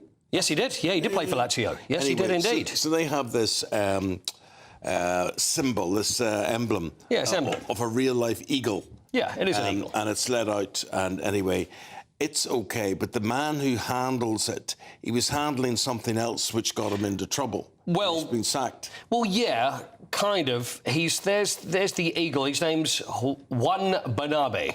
So there he is. There's one there, and there's the eagle. Is he a bald eagle? I see. I tell you, it's a beautiful eagle, though. Look at that. Well, it's a lovely eagle. It's huge. It's called Olympia. But it wasn't his Olympia huge, is the name of the beautiful eagle. bald eagle that got him into trouble, was it? No, it wasn't, because he has been sacked by Lazio. Lazio have put a statement out saying they're aware of the shared pain that the loss of the eagle will cause to fans for upcoming home matches, but it's impossible to associate our historical symbol with such an individual. So what? Tell us what's he done to get sacked? He had a prosthetic implant in a certain area of his body that he put on Instagram and social media for people to see it, and I won't say exactly where it is, but let's say the eagle has a new perch to stand on. We've got a picture of it now, which we can. No, I know. No, there's the director actually thinks that I would be calling up this man's penis live on air today. No, we're okay, Keris. It's all right. I'm only joking. So anyway, that's what happened. Well, probably best. Probably all for Probably best for, yes, all things considered. We can't really defend him, can we? We can't really. There's okay. But can we defend... I have nothing else. Can we defend the choice of outfit from Carlos Alcaraz? OK, well, I don't know how to move from... Well, the thing is, I'm going to be talking about Thanasi Kokkinakis in just a second as well. So let's have a look at, firstly, Carlos Alcaraz, who played earlier in the Australian Open. It's actually raining in Melbourne at the moment, so there's not a lot of tennis on at the moment. Carlos Alcaraz, he's wearing a vest. And I know some people would think there's no big deal about this, but I just don't think it's tennis. It's just tennis. not. It's certainly not cricket. Etiquette. It's not that he looks bad in it. No, I mean, he's got the look for the vest. I mean, it's not a Rab C. Nesbitt vest. Exactly. You know, it's not a string vest. No, that's true. But he's wearing the vest there. Slam record, the 430th match that any player has played at a Grand Slam. Gosh. Formerly, who was the former record holder? Federer, correct. Roger Federer is the answer. Well done, I can hear you thinking that. And a few others. Well, there's only going to be 4 or 5 names. Exactly. Yeah. Well, one name would have been good. But anyway, that's fine. But Jack Draper is playing Thanasi Kokkinakis at the moment. Oh. And although that's rained off at the moment. And Jacob Fernley, who beat Nick Kyrgios, the Scotsman, he is taking on Arthur Cazot of France. From last night's football, a couple of things to mention. Graham Potter at West Ham, first win for him in his first game, 3-2 over Fulham. 4 shots on target, but 4 shots they had. 3 of them went in. Well, we've got the result, mate. Absolutely. 4 shots on target, 3 goals. Absolutely. Nottingham Forest still impressing everyone. They would have said maybe they should have got a win. But they're a draw and they're in second place. I mean, they really are. I mean, they're just magnificent the way they're doing under our friend Nuno, the Holy Ghost. So they are in second place, although Arsenal just below them are playing Tottenham Hotspur in the North London derby tonight at the Emirates. How Paul, you're going to, are you going to work? Are you going to spectate? I'm going to spectate. Yeah, I'm going to spectate. How are you feeling about that? You know what? I'll be honest with you. I'm okay now, but I will get a little edgy as kick-off comes. Have you ever walked out, though? Say, what would you have done if Liverpool-Manchester United, in the unlikely event that you were playing and you'd gone over to see them at Anfield and you were a couple of goals down, would you stick around or would you go? Or would you walk out? I'd probably stick around, though. Yeah. My record appearing at Anfield is not good. I walked in once to the chants of... Well, I can't really tell you what they chanted at me, but tens of thousands of them. Got nothing to do with an eagle, is it? And then there was... I got on an airplane from Belfast once. That was fine, flying into Liverpool on EasyJet. And then I realised there was no other Manchester United supporters on the plane. Right, oh Complete dear. Liverpool airplane. Oh, no. Oh, my God, the hatred was unbelievable, you know? And I just What, had even to for you? Are you joking? God. So I just had to stand and bow to them, whatever, wave and sit down. But, oh, my God, the abuse was awful. Oh. However, we lost one of those games, I remember. And I was a hero. They loved me. They all loved me.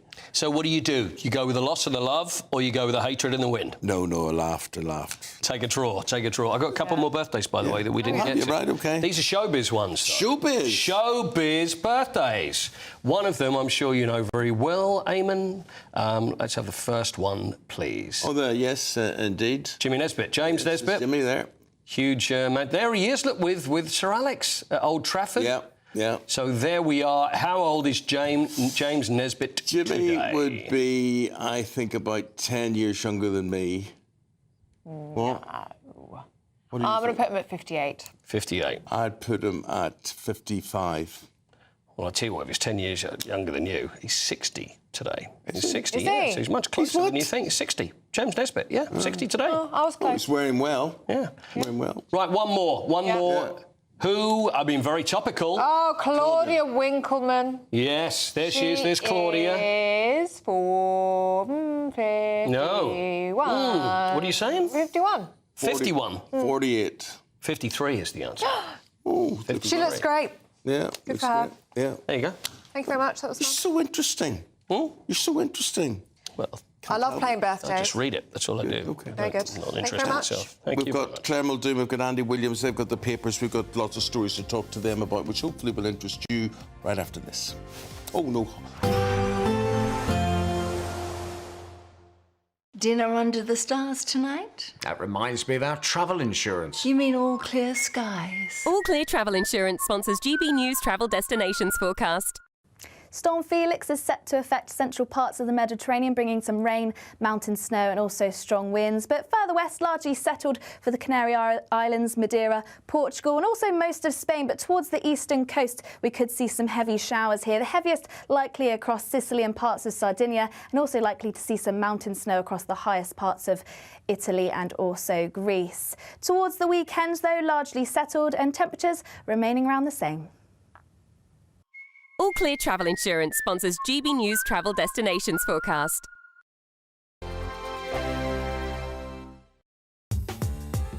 I'm Christopher Hope. From pop stars to politicians, I'll interview anybody in a pub who's got a political opinion. Join me every Friday on Spotify, Apple Podcasts, YouTube or gbnews.com, or wherever you get your podcasts. This is GB News, the People's Channel. Sunday with Michael Portillo from 11, only on GB News. Figures released by the National Child Measurement Programme in 2024 found that almost 1 in 10 children was obese in the first year of school. Children living in deprived areas are twice as likely to be overweight as those in more affluent parts. Organisations like the Prepped Foundation are educating youngsters about healthy eating by giving them the skills to create balanced meals. TV chef James Golding has joined the foundation as the head of food education, and he joins me now to talk about the work. James, lovely to see you here. Good to see you too. So Prepped used to be Table Talk Foundation, and it's now obviously Prep for Life, Prep for Knowledge. It's basically a charity to encourage kids to have a better understanding of food, but at the same time enjoy cooking and hopefully make better food choices in their life, as well as perhaps share the information we give them with their families. Do you see them developing an understanding of the difference between a healthy and unhealthy food? Yes, I think that kids tend to sort of be taught a lot of this in school, but being able to actually ask questions to a chef and be able to cook with produce which they know is one, that it's going to be tasty because they've tasted it, but two, open their eyes to food that they may not have tried before. I think that, you know, I think a lot of kids say they don't want to try stuff because they don't like the way it looks, but the way that we produce our sessions, you know, we encourage the kids to try, and I think it really does open their eyes. It's very easy, I think, currently to be able to make easier choices, say fast food choices or you know, that type of thing, and it's obviously giving people the ability to make the right choices, but also the skills to be able to do it. So I think it's something that needs to be addressed and something that really needs to be pushed, and that's what we're doing as a charity. GB News, the People's Channel. If you want your news to be straight talking... This is a nightmare for the Conservatives again. Down to earth. It's not just Nottingham where this is happening, is it? And most importantly, honest. Hard-working, middle-class taxpayers, they'll get their book thrown at them. Then catch me, Martin Daubney, Monday to Friday, 3 till 6 p.m. on GB News, Britain's news channel. Join me, Nana Akwe, for an informative, interactive news programme with a difference. It's fun. No, he didn't say that, Dave. I'm so surprised. I think there's an element of truth to that. Join me from 3 p.m. every weekend, only on GB News, Britain's news channel.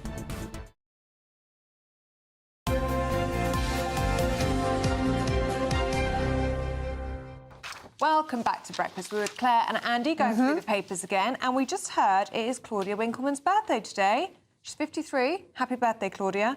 That brings us nicely on to a story in the Daily Mail, Andy, about the traitors. Yeah, I think the country is obsessed with the traitors. 9 million people watched the first few episodes. I know Claire's watching it. I don't know if you guys are watching it. Eamonn? It's fab. No, not your thing? You'd love it. It's great. I don't think I'd have the time to sit and watch it. I think you should make the time. Make the time. It's very good television. You like watching television? I am, but I'm watching things. No, I like SAS Heroes. Oh, that is good. That is good. The music's good as well. Very, very good there. And there's something else which I was going to tell you about, and I've now forgotten what it was. But we'll add this to your list then, because this is very good. Absolutely. And we were saying earlier about water cooler telly. This is proper water cooler telly. Everyone in my office is talking about it.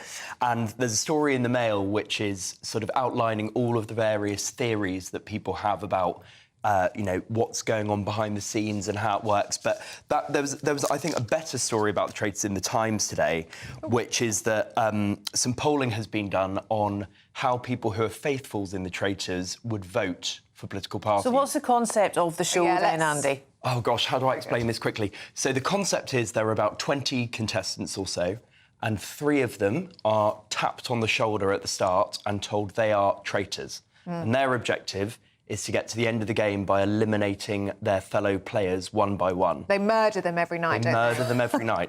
And there is a round table where they all sit and get and actually cry a lot this series. There's a lot of tears. Oh, it's horrific, the tears. And they get very emotional. And the faithfuls' objective is to identify who the traitors are. So it's a game of lies and deceit. Yes. But back to the polling. Who's more likely to vote Reform or Conservative or Well, it turns Labour? out that if you're a traitor, you are much more likely to be a Tory or a Reform voter. So you're a faithful then? According to this polling. I'd be a terrible traitor because I'm just not a very good liar. And that's what it comes down to. What's it saying that's all down to then? So this polling was done by More in Common, and they said 39% of people who say they would be a faithful in the traitors would vote Labour compared to 24% Conservative. But when the shoe is on the other foot and you're a traitor, 36% of traitors are Tories and 25%. But why do you think that is? I don't know what this means, Claire, but I'm enjoying it. It's all gone over Eamonn's head. I'll tell you what it is. The traitors love murdering people. That's why. Claire, why is a drink good for you or being moderately tanked up? When you're in retirement. When you're in retirement. They're saying have about 3 to 4 alcoholic drinks per day when you're in retirement. And what that does is ease the transition from working full-time to doing nothing, if that is the case. But also, on the flip side, there is a warning here. Yeah. If you do drink too much, because clearly people who are retired mostly are over post-60, are older, so it'd be easier for them then to have accidents and stuff like that. So be warned, take care, and don't drink foolishly. Don't binge like you used to in your 18s or your 20s or whatever. And there's nothing quite like relaxing over a nice glass of something, especially when you're on a flight. So I hope these stories about Ryanair and everything else banning alcohol in flights just doesn't happen. I'd rather ban the people. That's just Michael O'Leary on his high horse again. Oh, and you can't drink in the airport, but nothing's said about drinking on planes. Well, ban stag do's and ban hen do's. Don't say that. Not until after June. Come on. Yeah, not this year. Not Claire, until come after on. June, Claire. Oh. I love an airport drink. So do I. I love a drink. Yeah, same. Well, look, But I don't actually think a limit's a bad idea. You don't want drunk people on a plane. Drink stays in the news. Brewdog, which is a brewing company. What do they do? Beer and... Beer company, yeah. Yeah, it's sort of craft beer. Yeah, so Andy, the co-founder of Brewdog has a bit of a problem with work ethic of people in the country. That's right. So James Watt, who's the co-founder of Brewdog, he's kind of known for making controversial statements, and he has been the subject of controversy in the past. He's been accused of various things by colleagues, but in any case, he posted a video that went viral on LinkedIn the other day where he said, what we need is to not think about work-life balance, but think about work-life integration. What he was saying was, if you love your work and you love your job, then there should be no line between work and life. It's all one. That's so unhealthy, though, isn't it? Well, I think it's... I can understand why someone like him, who's a very wealthy entrepreneur, might say that. But for the vast majority of people, you're just doing your job to get through the day, earn enough money to have a living. And I just think it's a luxury position for him to take. And the way, as Ellie kind of alluded to, it's also... That can kind of border on a bit toxic, I think. I agree with you. There is that thing, if you work at something you love, then you never work a day in your life. But that's a lifestyle. That's different from, as you quite beautifully summed up, why most people work. They work to pay the bills. Yeah, because they have to, absolutely. And so there was a huge backlash to this statement he made, and now he's saying the reason there's been a backlash is not maybe because I've said something stupid or insensitive, but because Brits are lazy. I don't know. I don't think you can wear your burnout as a badge of honour, which is basically what they were saying. So there was an Instagram video that also went alongside this LinkedIn post that basically said you should have your phone on you at all times. You should be on emails, every hour of the day. You should be ready to take calls. Never take a break. You never should need a break. I'm not sure that's healthy. It's not healthy at all, and we're banging on constantly about the effect of mobile phone and internet access to children.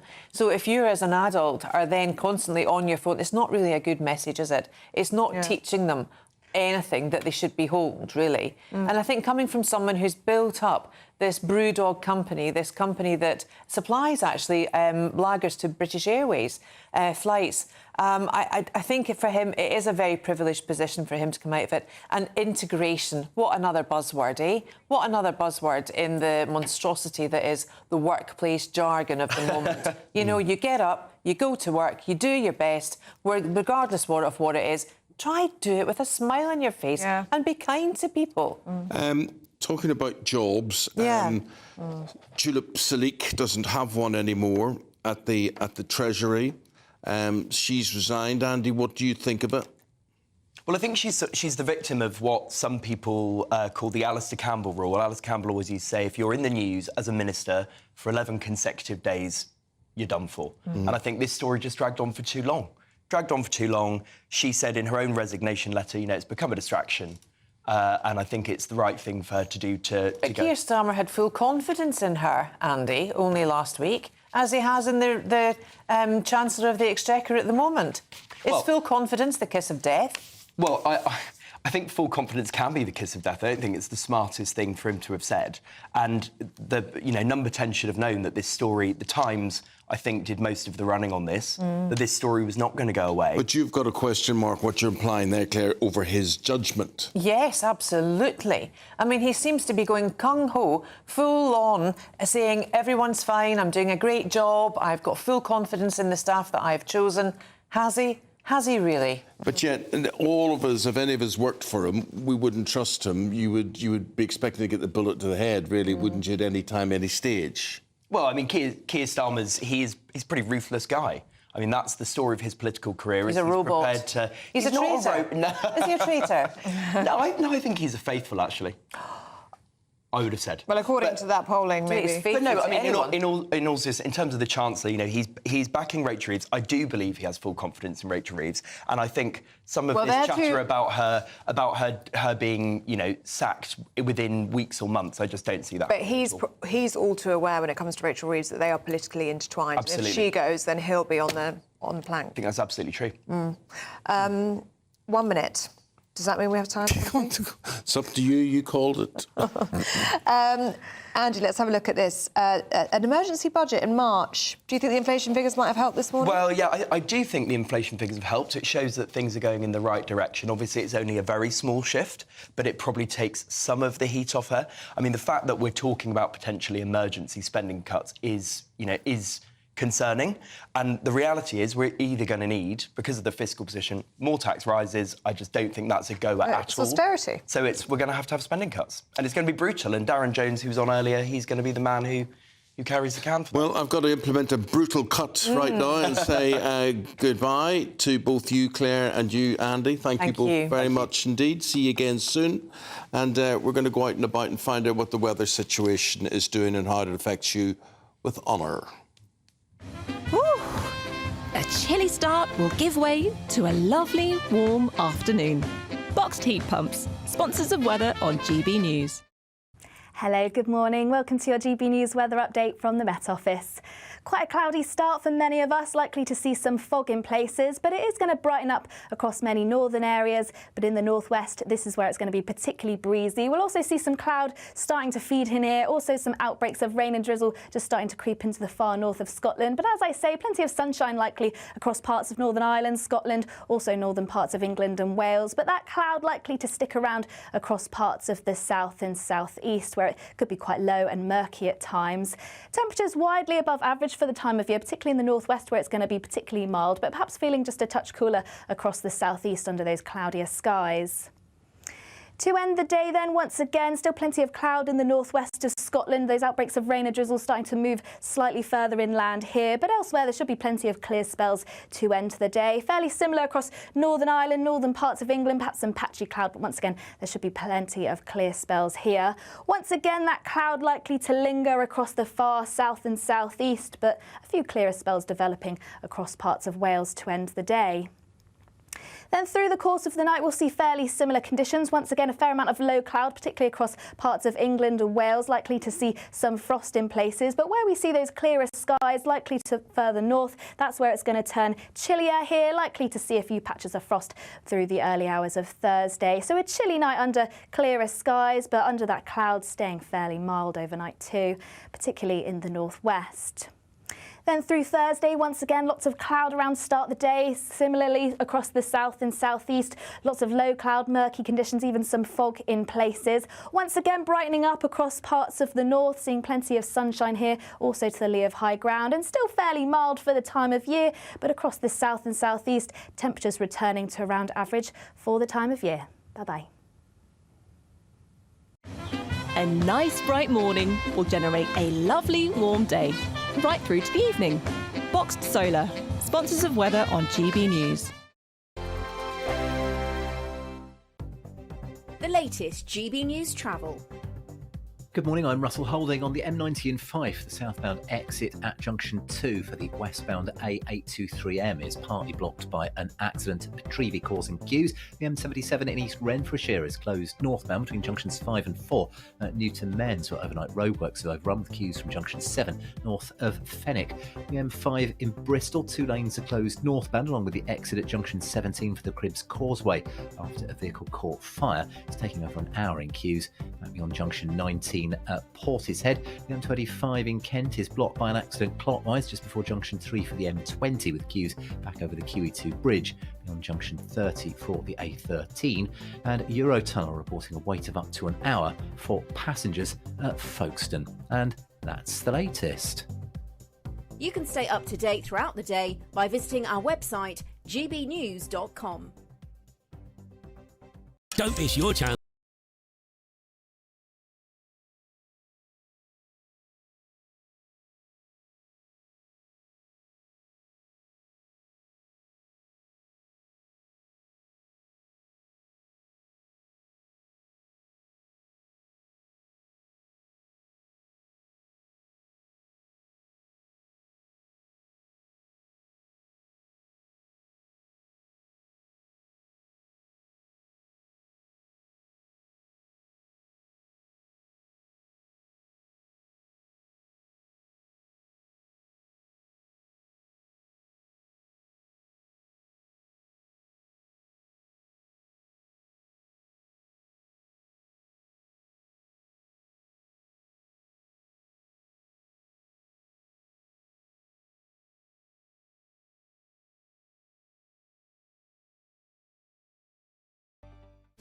This is Britain's Newsroom, where your voice matters. It's just astonishing. With expert analysis and honest opinion, we don't just keep you informed. We bring you unique perspectives you won't see anywhere else. Can't argue with any of that. When the news happens, it happens here. On Britain's Newsroom, weekdays from 9:30 a.m. Only on GB News.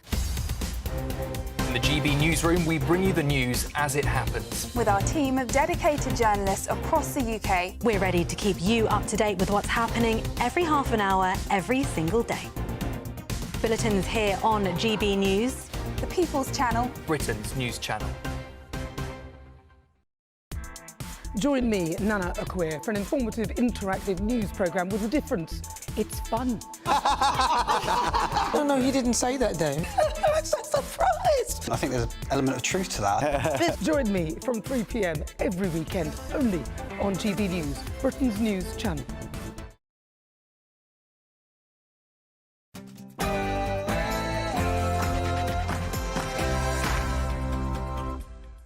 Hello there, very good morning to you. The headline this morning, the Prime Minister hit by another resignation. After days of pressures, the Treasury Minister Tulip Siddiq quits over links to Bangladesh corruption.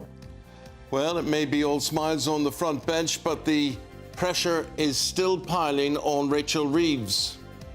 To go or not to go, that is now a question. Can the Chancellor cling on? That is the question that we've been putting to politicians this morning. Inflation, a small surprise fall in inflation, 2.5%, but it's still above the Bank of England's target of 2%. Earlier, the Chief Secretary to the Treasury, Darren Jones, had this to say.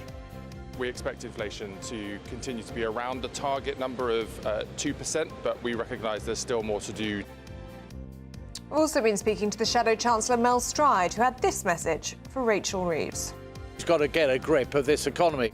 We have seen, even though inflation's come off a little bit this morning, high inflation above target. And you put all those things together with the moves that there have been in the bond market, and you've got an economy that's in a very precarious situation.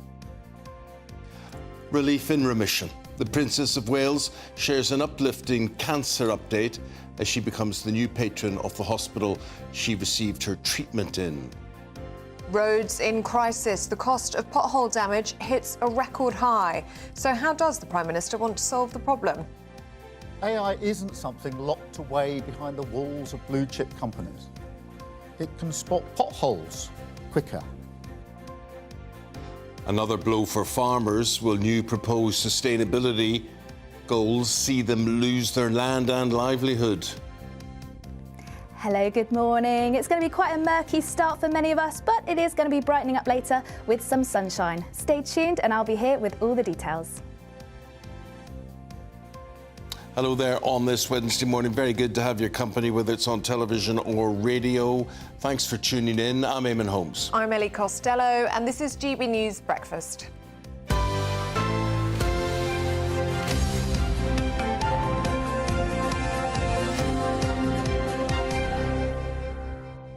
Political news just piling up, a lot of it around today. Let's go to our man on this one, Christopher Hope, and he will fill us in as to what's happening. Morning, Eamonn, morning, Ellie. Morning, Eamonn, morning, Ellie here from Downing Street. Yes, there's some good news for the government with this slight fall in inflation. It was expected to be 2.6% in December. It's come out at 2.5%. That releases pressure on Rachel Reeves, of course. She's been under pressure after the PM wouldn't say she'd be Chancellor until the end of the Parliament. He did eventually say that after 4 hours of waiting, and that because of the uncertainty in the bond markets, the yields going up on long-term gilts for the UK, and concerns about the debt, and also the issue of whether interest rates might fall. What this means today is we might see now 2 cuts in people's mortgage rates this year, which is good news for those any of us concerned about the cost of living, and almost and will support big concerns in Downing Street behind me, where they want to talk about the cost of living rather than the growing economy. Making people feel richer on this Labour government is a key part of its work at the moment. And Chris, you've got some breaking news for us this morning on the Chagos Island deal. Yeah, the Chagos over in Mauritius now, the Mauritius cabinet is reportedly meeting now to approve this deal with the UK to pay maybe £90 million a year up front to pass over the sovereignty of the Chagos Islands to Mauritius, and then we have a 99-year lease on the Diego Garcia base. There's a letter being sent out this morning signed by Reform and Conservative politicians. They're saying that by rushing this through, it risks undermining the government. It's done in a rushed way, and that's the big concern they've got, that it's being pushed through far too quickly. People like Liz Truss has signed it, Nigel Farage, the leader of Reform UK, all those concerned about this Chagos deal. There's reports though in the FT this morning, Ellie, that the deal may now not go through. The big deadline is next Tuesday when President Donald Trump is inaugurated in Washington. The feeling had been that he may be against this deal, but I think the time might be running out on that. But we're watching that very closely. If this deal is announced today, what will Donald Trump want to tweet about that? He may want to sink it entirely. There's concerns. Nigel Farage has told us on GB News he's not in favour. OK, Christopher Hope there for us in Westminster. Thank you very much. Thank you. Right, campaigners are raising alarms over the upcoming Climate and Nature Bill, which could spell disaster for farmers in rural communities. So this is more disasters for these farmers that are under such pressure in so many ways here as well. This result, of the implications of this, is that they could lose their land. Energy and food prices are soaring, all in the name of sustainability. Well, we're joined now by GB News Northern Ireland reporter Doogie Beattie. And as we've just been saying, Doogie, this is bad news for farmers who are already finding things really tough. It's not only bad news for farmers, it'll be bad news for people such as heat pumps, etc., because this bill was a private member's bill back in 2020. It was then put into a lottery, a ballot of bills, and Ross Savage from the Cotswolds, an MP, has decided to bring it to the floor of the House on the 25th of January. And really this bill decides that it's going to put an assembly together of experts and then a committee that will impose those experts' findings. And we have found really that has choked industries, including farming. I'm here with Sam Chesney. Sam is a farmer from County Down, pretty well-known man, and knows his stuff about farming.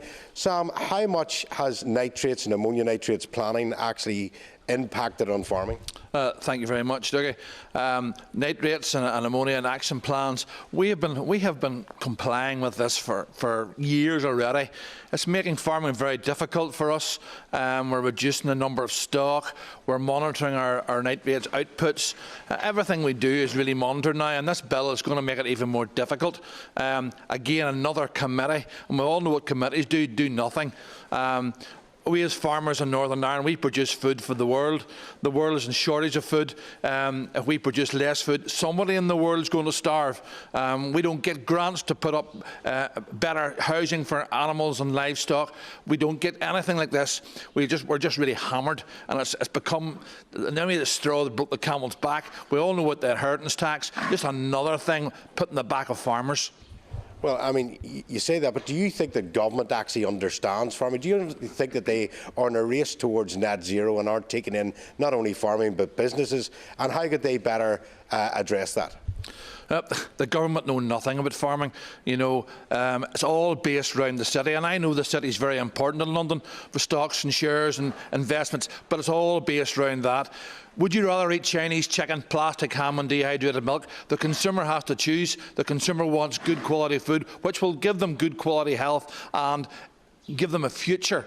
If this bill goes ahead, it's going to curtail farmers from producing what the consumer needs. We're very disappointed in this. One thing after the other, it's very hard. Well, you've heard that there from quite literally the farmer's mouth, and they are saying they're getting things really tough. But especially on anything to do with climate change, what really has to happen is that the carbon calculator has to be on a fair level, and we have to start. Some industries are calculating their carbon further advanced than others, and it means that places like farming have a bigger carbon output, which actually isn't true. Tell me if it's true or not, Dougie. When farmers started protesting, objecting to the tax situation, the inheritance tax situation, there was a lot of public sympathy there. Where are we at now? Has that died away, or do you think the public supporting the farming community is as strong as it was at the beginning? Well, it is, because farmers are businessmen. You've got to remember that. People look at farmers and say, isn't it lovely living here? But they are running a multi-million-pound business. And if they have to factor the inheritance tax into bills, Eamonn, well, then it means that the price of your food is going to go up because somebody has to pay for that. But the farmers chose not to start blocking warehouses, etc., over the Christmas period because they believed that it would put the public against them. Now, what they are really saying is, look, Rachel Reeves needs to engage with the National Farmers Union, otherwise it will go to the hands of militants, and it is, we've seen last weekend, starting to go that way. So she can either deal with the National Farmers Union or she can start to deal with groups that are taking matters into their own hands. Dougie, thank you very much indeed, appreciate that. And that's what Dougie's had to say, reporting from there. If you've got a view, you want to state your case, do get in touch with us and have your say. Now, how about starting your new year with an incredible £50,000 in cash from us? Well, it could all be yours in our biggest Great British giveaway so far. Here are all of the details that you need. Don't miss your chance to win our biggest cash prize ever. An incredible £50,000. That's tax-free cash to spend on anything.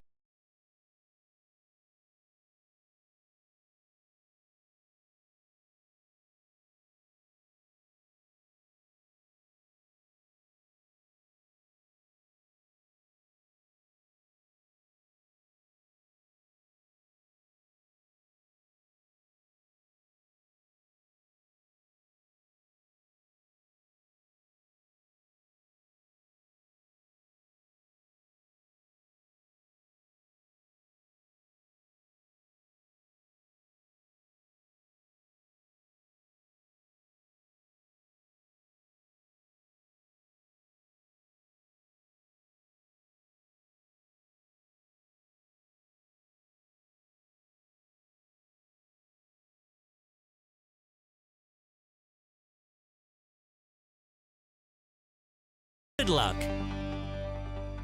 Good luck indeed. Coming up next, we're going to be in Dudley in the West Midlands for a special report on a newly formed constituency there. So that's next.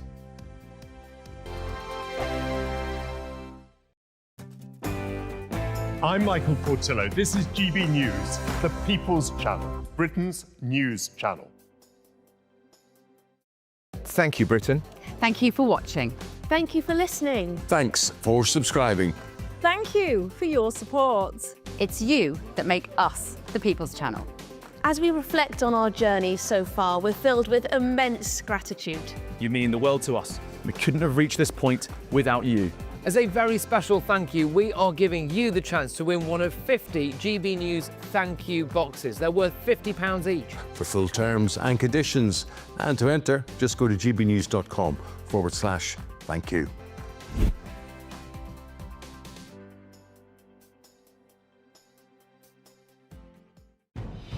Good afternoon, Britain. Weekdays from midday. Lisa, you got in touch with me and you flagged this survey because you were concerned as a parent that your child had been given this to fill out. Yeah, I mean, my daughter came home from school. She was very confused. She was asking why somebody would want to hurt themselves if they were feeling sad or worried about something. So that led to a conversation that we had, and I actually phoned the school and asked them to send me the survey, which with a lot of pushing, they eventually did send me the survey. And when I read through it, I was just completely shocked at the content. The survey says when I'm feeling worried that maybe I should try cutting or harming myself, because it's in the survey, so that must be an option. I've tried everything else, so why not try this? It is astonishing that some of these are young children who are perhaps being introduced to these, these abuses for the first time. Yeah, I mean, there's a list of 17 different types of drugs, some of which I've actually never heard of myself. I mean, the wording on here is have you ever got high from taking drugs? I mean... And we know that some of these behaviours, self-harm, gender dysphoria, taking drugs, are psychologically contagious. Children do them because they see other children do them, or they find out about them from the internet or from surveys like this. So the idea that this is just information gathering and won't go any further than that is ridiculous. There was a similar survey in Scotland, I think, about 3 years ago, where children the same age, 11, 12, 13, were asked about their sex lives. How many times have you had sex in the last year? How did you have sex? Did you use contraception? Totally normalising underage sex. So the idea that children are just mini adults and we can confront them with all the same kind of ideas and dilemmas that adults have to face is just ridiculous. GB News, the People's Channel.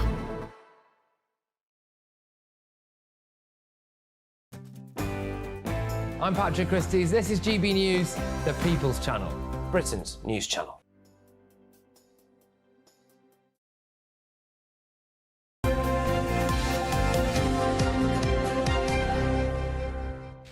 Welcome back to Breakfast. It's 9:14.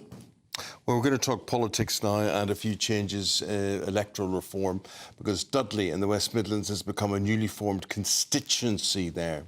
Yes, in the 2024 general election, Dudley went back to Labour, winning a 1,900-seat majority with a 51% turnout. So, what challenges are this new constituency facing? To tell us more, we go to our reporter Jack Carson, who's there. I just realised I drove through Dudley last week, and there, little did I know it was going to be in the news, Jack. So, tell us all. Well, good morning to you both. Welcome here to Dudley. As you mentioned, it was one of the newly seats created.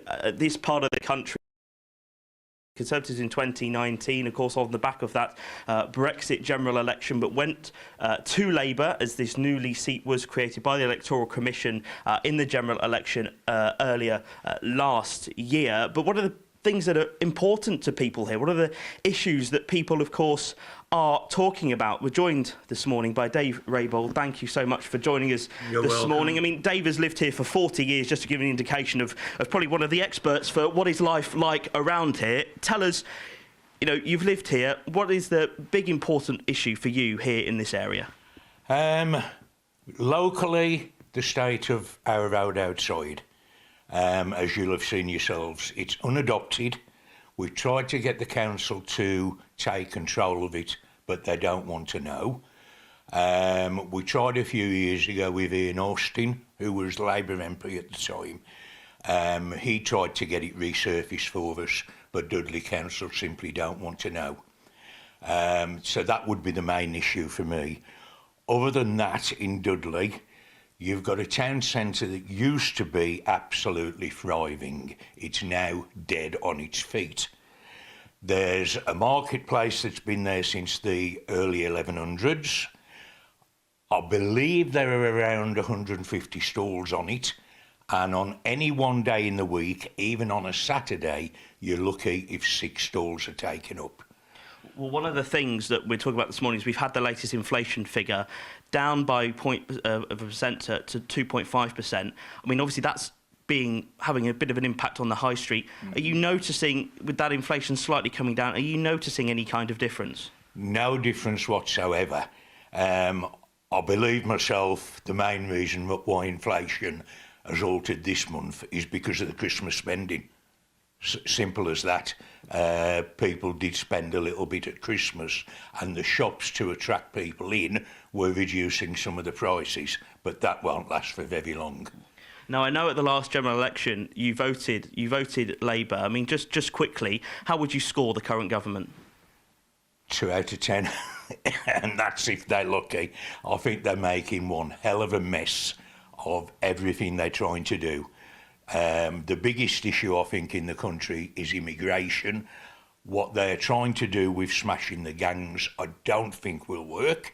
They'll get rid of one gang and another one will spring up. So I don't think that will work. I think the simplest way to stop the illegal immigration, I'm sorry, a few people will drown, but the thing to do is turn the boats around and send them back. That is the only way they're going to stop it. All right, Dave, thank you so much for giving us your thoughts and opinions this morning. We're going to be in Dudley all day here today, finding out really what are the important things, what are the things that, like Dave, what are people talking about here in this area? Appreciate it, Jack. Thank you very much indeed. Well, I bet a lot of people are talking about potholes. Yeah. The bane of lots of our lives, aren't they? They're getting bigger, they're getting more expensive, and here's a report on it. The pothole plague, checkering the nation's roads, damaging cars and putting lives in danger. Near Brackley, Northamptonshire, Mr. Pothole is monitoring some of the worst. As you come to this junction, there's some horrendous potholes. Could be lethal when they're full of water. Drivers are being forced to go onto the other side of the carriageway to avoid damaging their vehicles. Mr. Pothole, aka Mark, has spent 12 years warning that the country's roads are crumbling. When they're full of water, they just look like harmless puddles.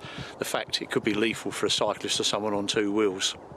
He set up National Pothole Day a decade ago, hoping to make a change, but now has no faith any government will fix Britain's roads.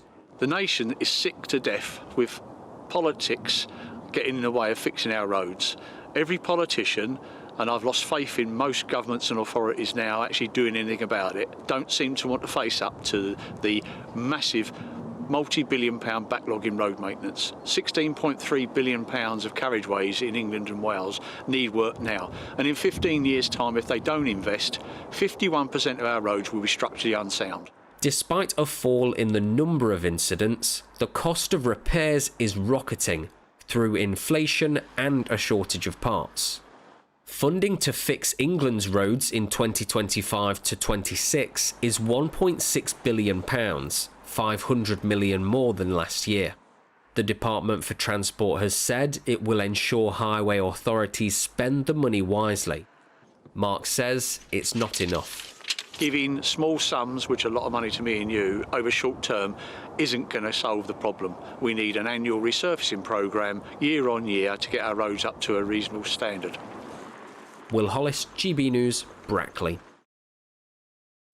Our Britain's newsroom is coming up at 9:30. Andrew Pearce and Bev Turner are here to tell us all about it. Morning, you two. Morning. What's coming up in the programme today? Well, we're going to be talking about... you're matching again. This is coincidental. I can't lie. This is coincidental. We're talking about the fact that the measurements around obesity, and particularly with children, we're not getting this right. And this idea that you can be fat and fit. Can you ever be fat and fit? No. I don't think you probably can. Absolutely not. No, and particularly the teenagers. That's what worries me, is all the young people who are like, we are it's going to okay. say fat on this programme, because, you know, we're not allowed to be fat shaming, but people are fat. Why can't we say they're fat? That sets the tone between now and midday. Well, it's only the truth. That's right. Yeah. Yeah. We had fat people, and I still always think, when we were at school, I can still remember the fat kids, because there were so few of them. Yeah. Now, you go walk past a school playground, Is that because we're making children eat all of their dinner? Clearing your plates, apparently. It's because they're eating rubbish. It's because they're eating rubbish, and they can afford crisps and Coke and all that stuff, where that was high days and holidays when we were kids. It's the fact that you might make them eat the dinner and then let them go back to the biscuit tin. Yeah. So when we were growing up, you ate your dinner because there was nothing else. That's right. And I try with my kids to do that to some extent, but as the older they get, when they're teenagers, it's very difficult. And we're also going to be talking about this Ryanair booze ban, potentially. Should everybody have to forego drinks on the aeroplane or at the airport because a few people can't control themselves? Why should... It's the tyranny of the minority again, isn't it? We're going to be talking about that a little bit. Well, no, the amount of people who have a drink simply to ease their nerves. Yeah. Most people are very tense on a plane and they don't show it. They don't want to show it, whatever it is. But then they go, oh, could do without. Yeah, I know.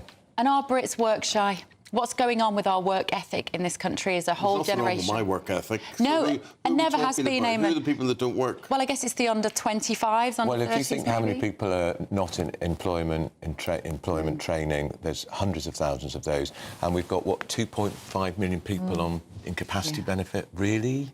Really? I think we've got that many people who aren't well enough to work? I don't believe it. And you could say, actually, the younger generation... Use the word shirkers. The younger generation are better at getting that work-life balance. Maybe that's the way to phrase it. But you're not afraid of hard work, Ellie. I'm a grafter. You're only 22. Aren't we? Yeah. Well, I suppose we all sort of have to be, because if we don't work, we don't we don't earn. Yeah. End off. And it's the best, being self-employed is the best cure to sickness there is, because you can't afford to be sick as well. So sometimes people just have to look at themselves. Some people, a lot of people, don't have any work ethic because they're not interested in progressing. When I was a kid, I wanted to save up and get a car. I wanted, there were things, I had targets in my life that I wanted to achieve. And I'm a council house boy. I'm not, we didn't have money. So I wanted to buy a house. That was my aim. We were brought up in a council house, and Mum always said, save up, buy a house. Well, then best thing you can ever do. The best thing I ever but you did. might have hit the nail on the head, because there'll be a whole generation of younger people who say, I will never be able to get on the housing ladder because I will never be able to save enough for the deposit and I will never have those mortgage payments. So what's the point? What's the incentive? How do we incentivise the young people to work hard if they don't feel that they can ever buy a house? Too much bank of mum and dad as well. Yeah, but then do they need the bank of mum and dad if they're ever going to get into Get off a your house of their backside own? and get a job. Well, anyway, that and a lot more. We've got loads of really good talking points this morning. Yeah, great conversations. Thank you, you two. Thank you very much indeed, guys. Right, so that was our show for another day. We'll see you again soon. You're back in the morning. I'm back tomorrow, 6 a.m. And up next, as you can see, Andrew and Bev. Bye-bye.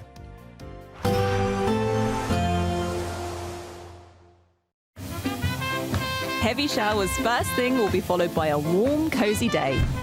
Boxed boilers, sponsors of weather on GB News. Hello, good morning. Welcome to your GB News weather update from the Met Office. Quite a cloudy start for many of us, likely to see some fog in places, but it is going to brighten up across many northern areas. But in the northwest, this is where it's going to be particularly breezy. We'll also see some cloud starting to feed in here, also some outbreaks of rain and drizzle just starting to creep into the far north of Scotland. But as I say, plenty of sunshine likely across parts of Northern Ireland, Scotland, also northern parts of England and Wales. But that cloud likely to stick around across parts of the south and southeast, where it could be quite low and murky at times. Temperatures widely above average for the time of year, particularly in the northwest where it's going to be particularly mild, but perhaps feeling just a touch cooler across the southeast under those cloudier skies. To end the day,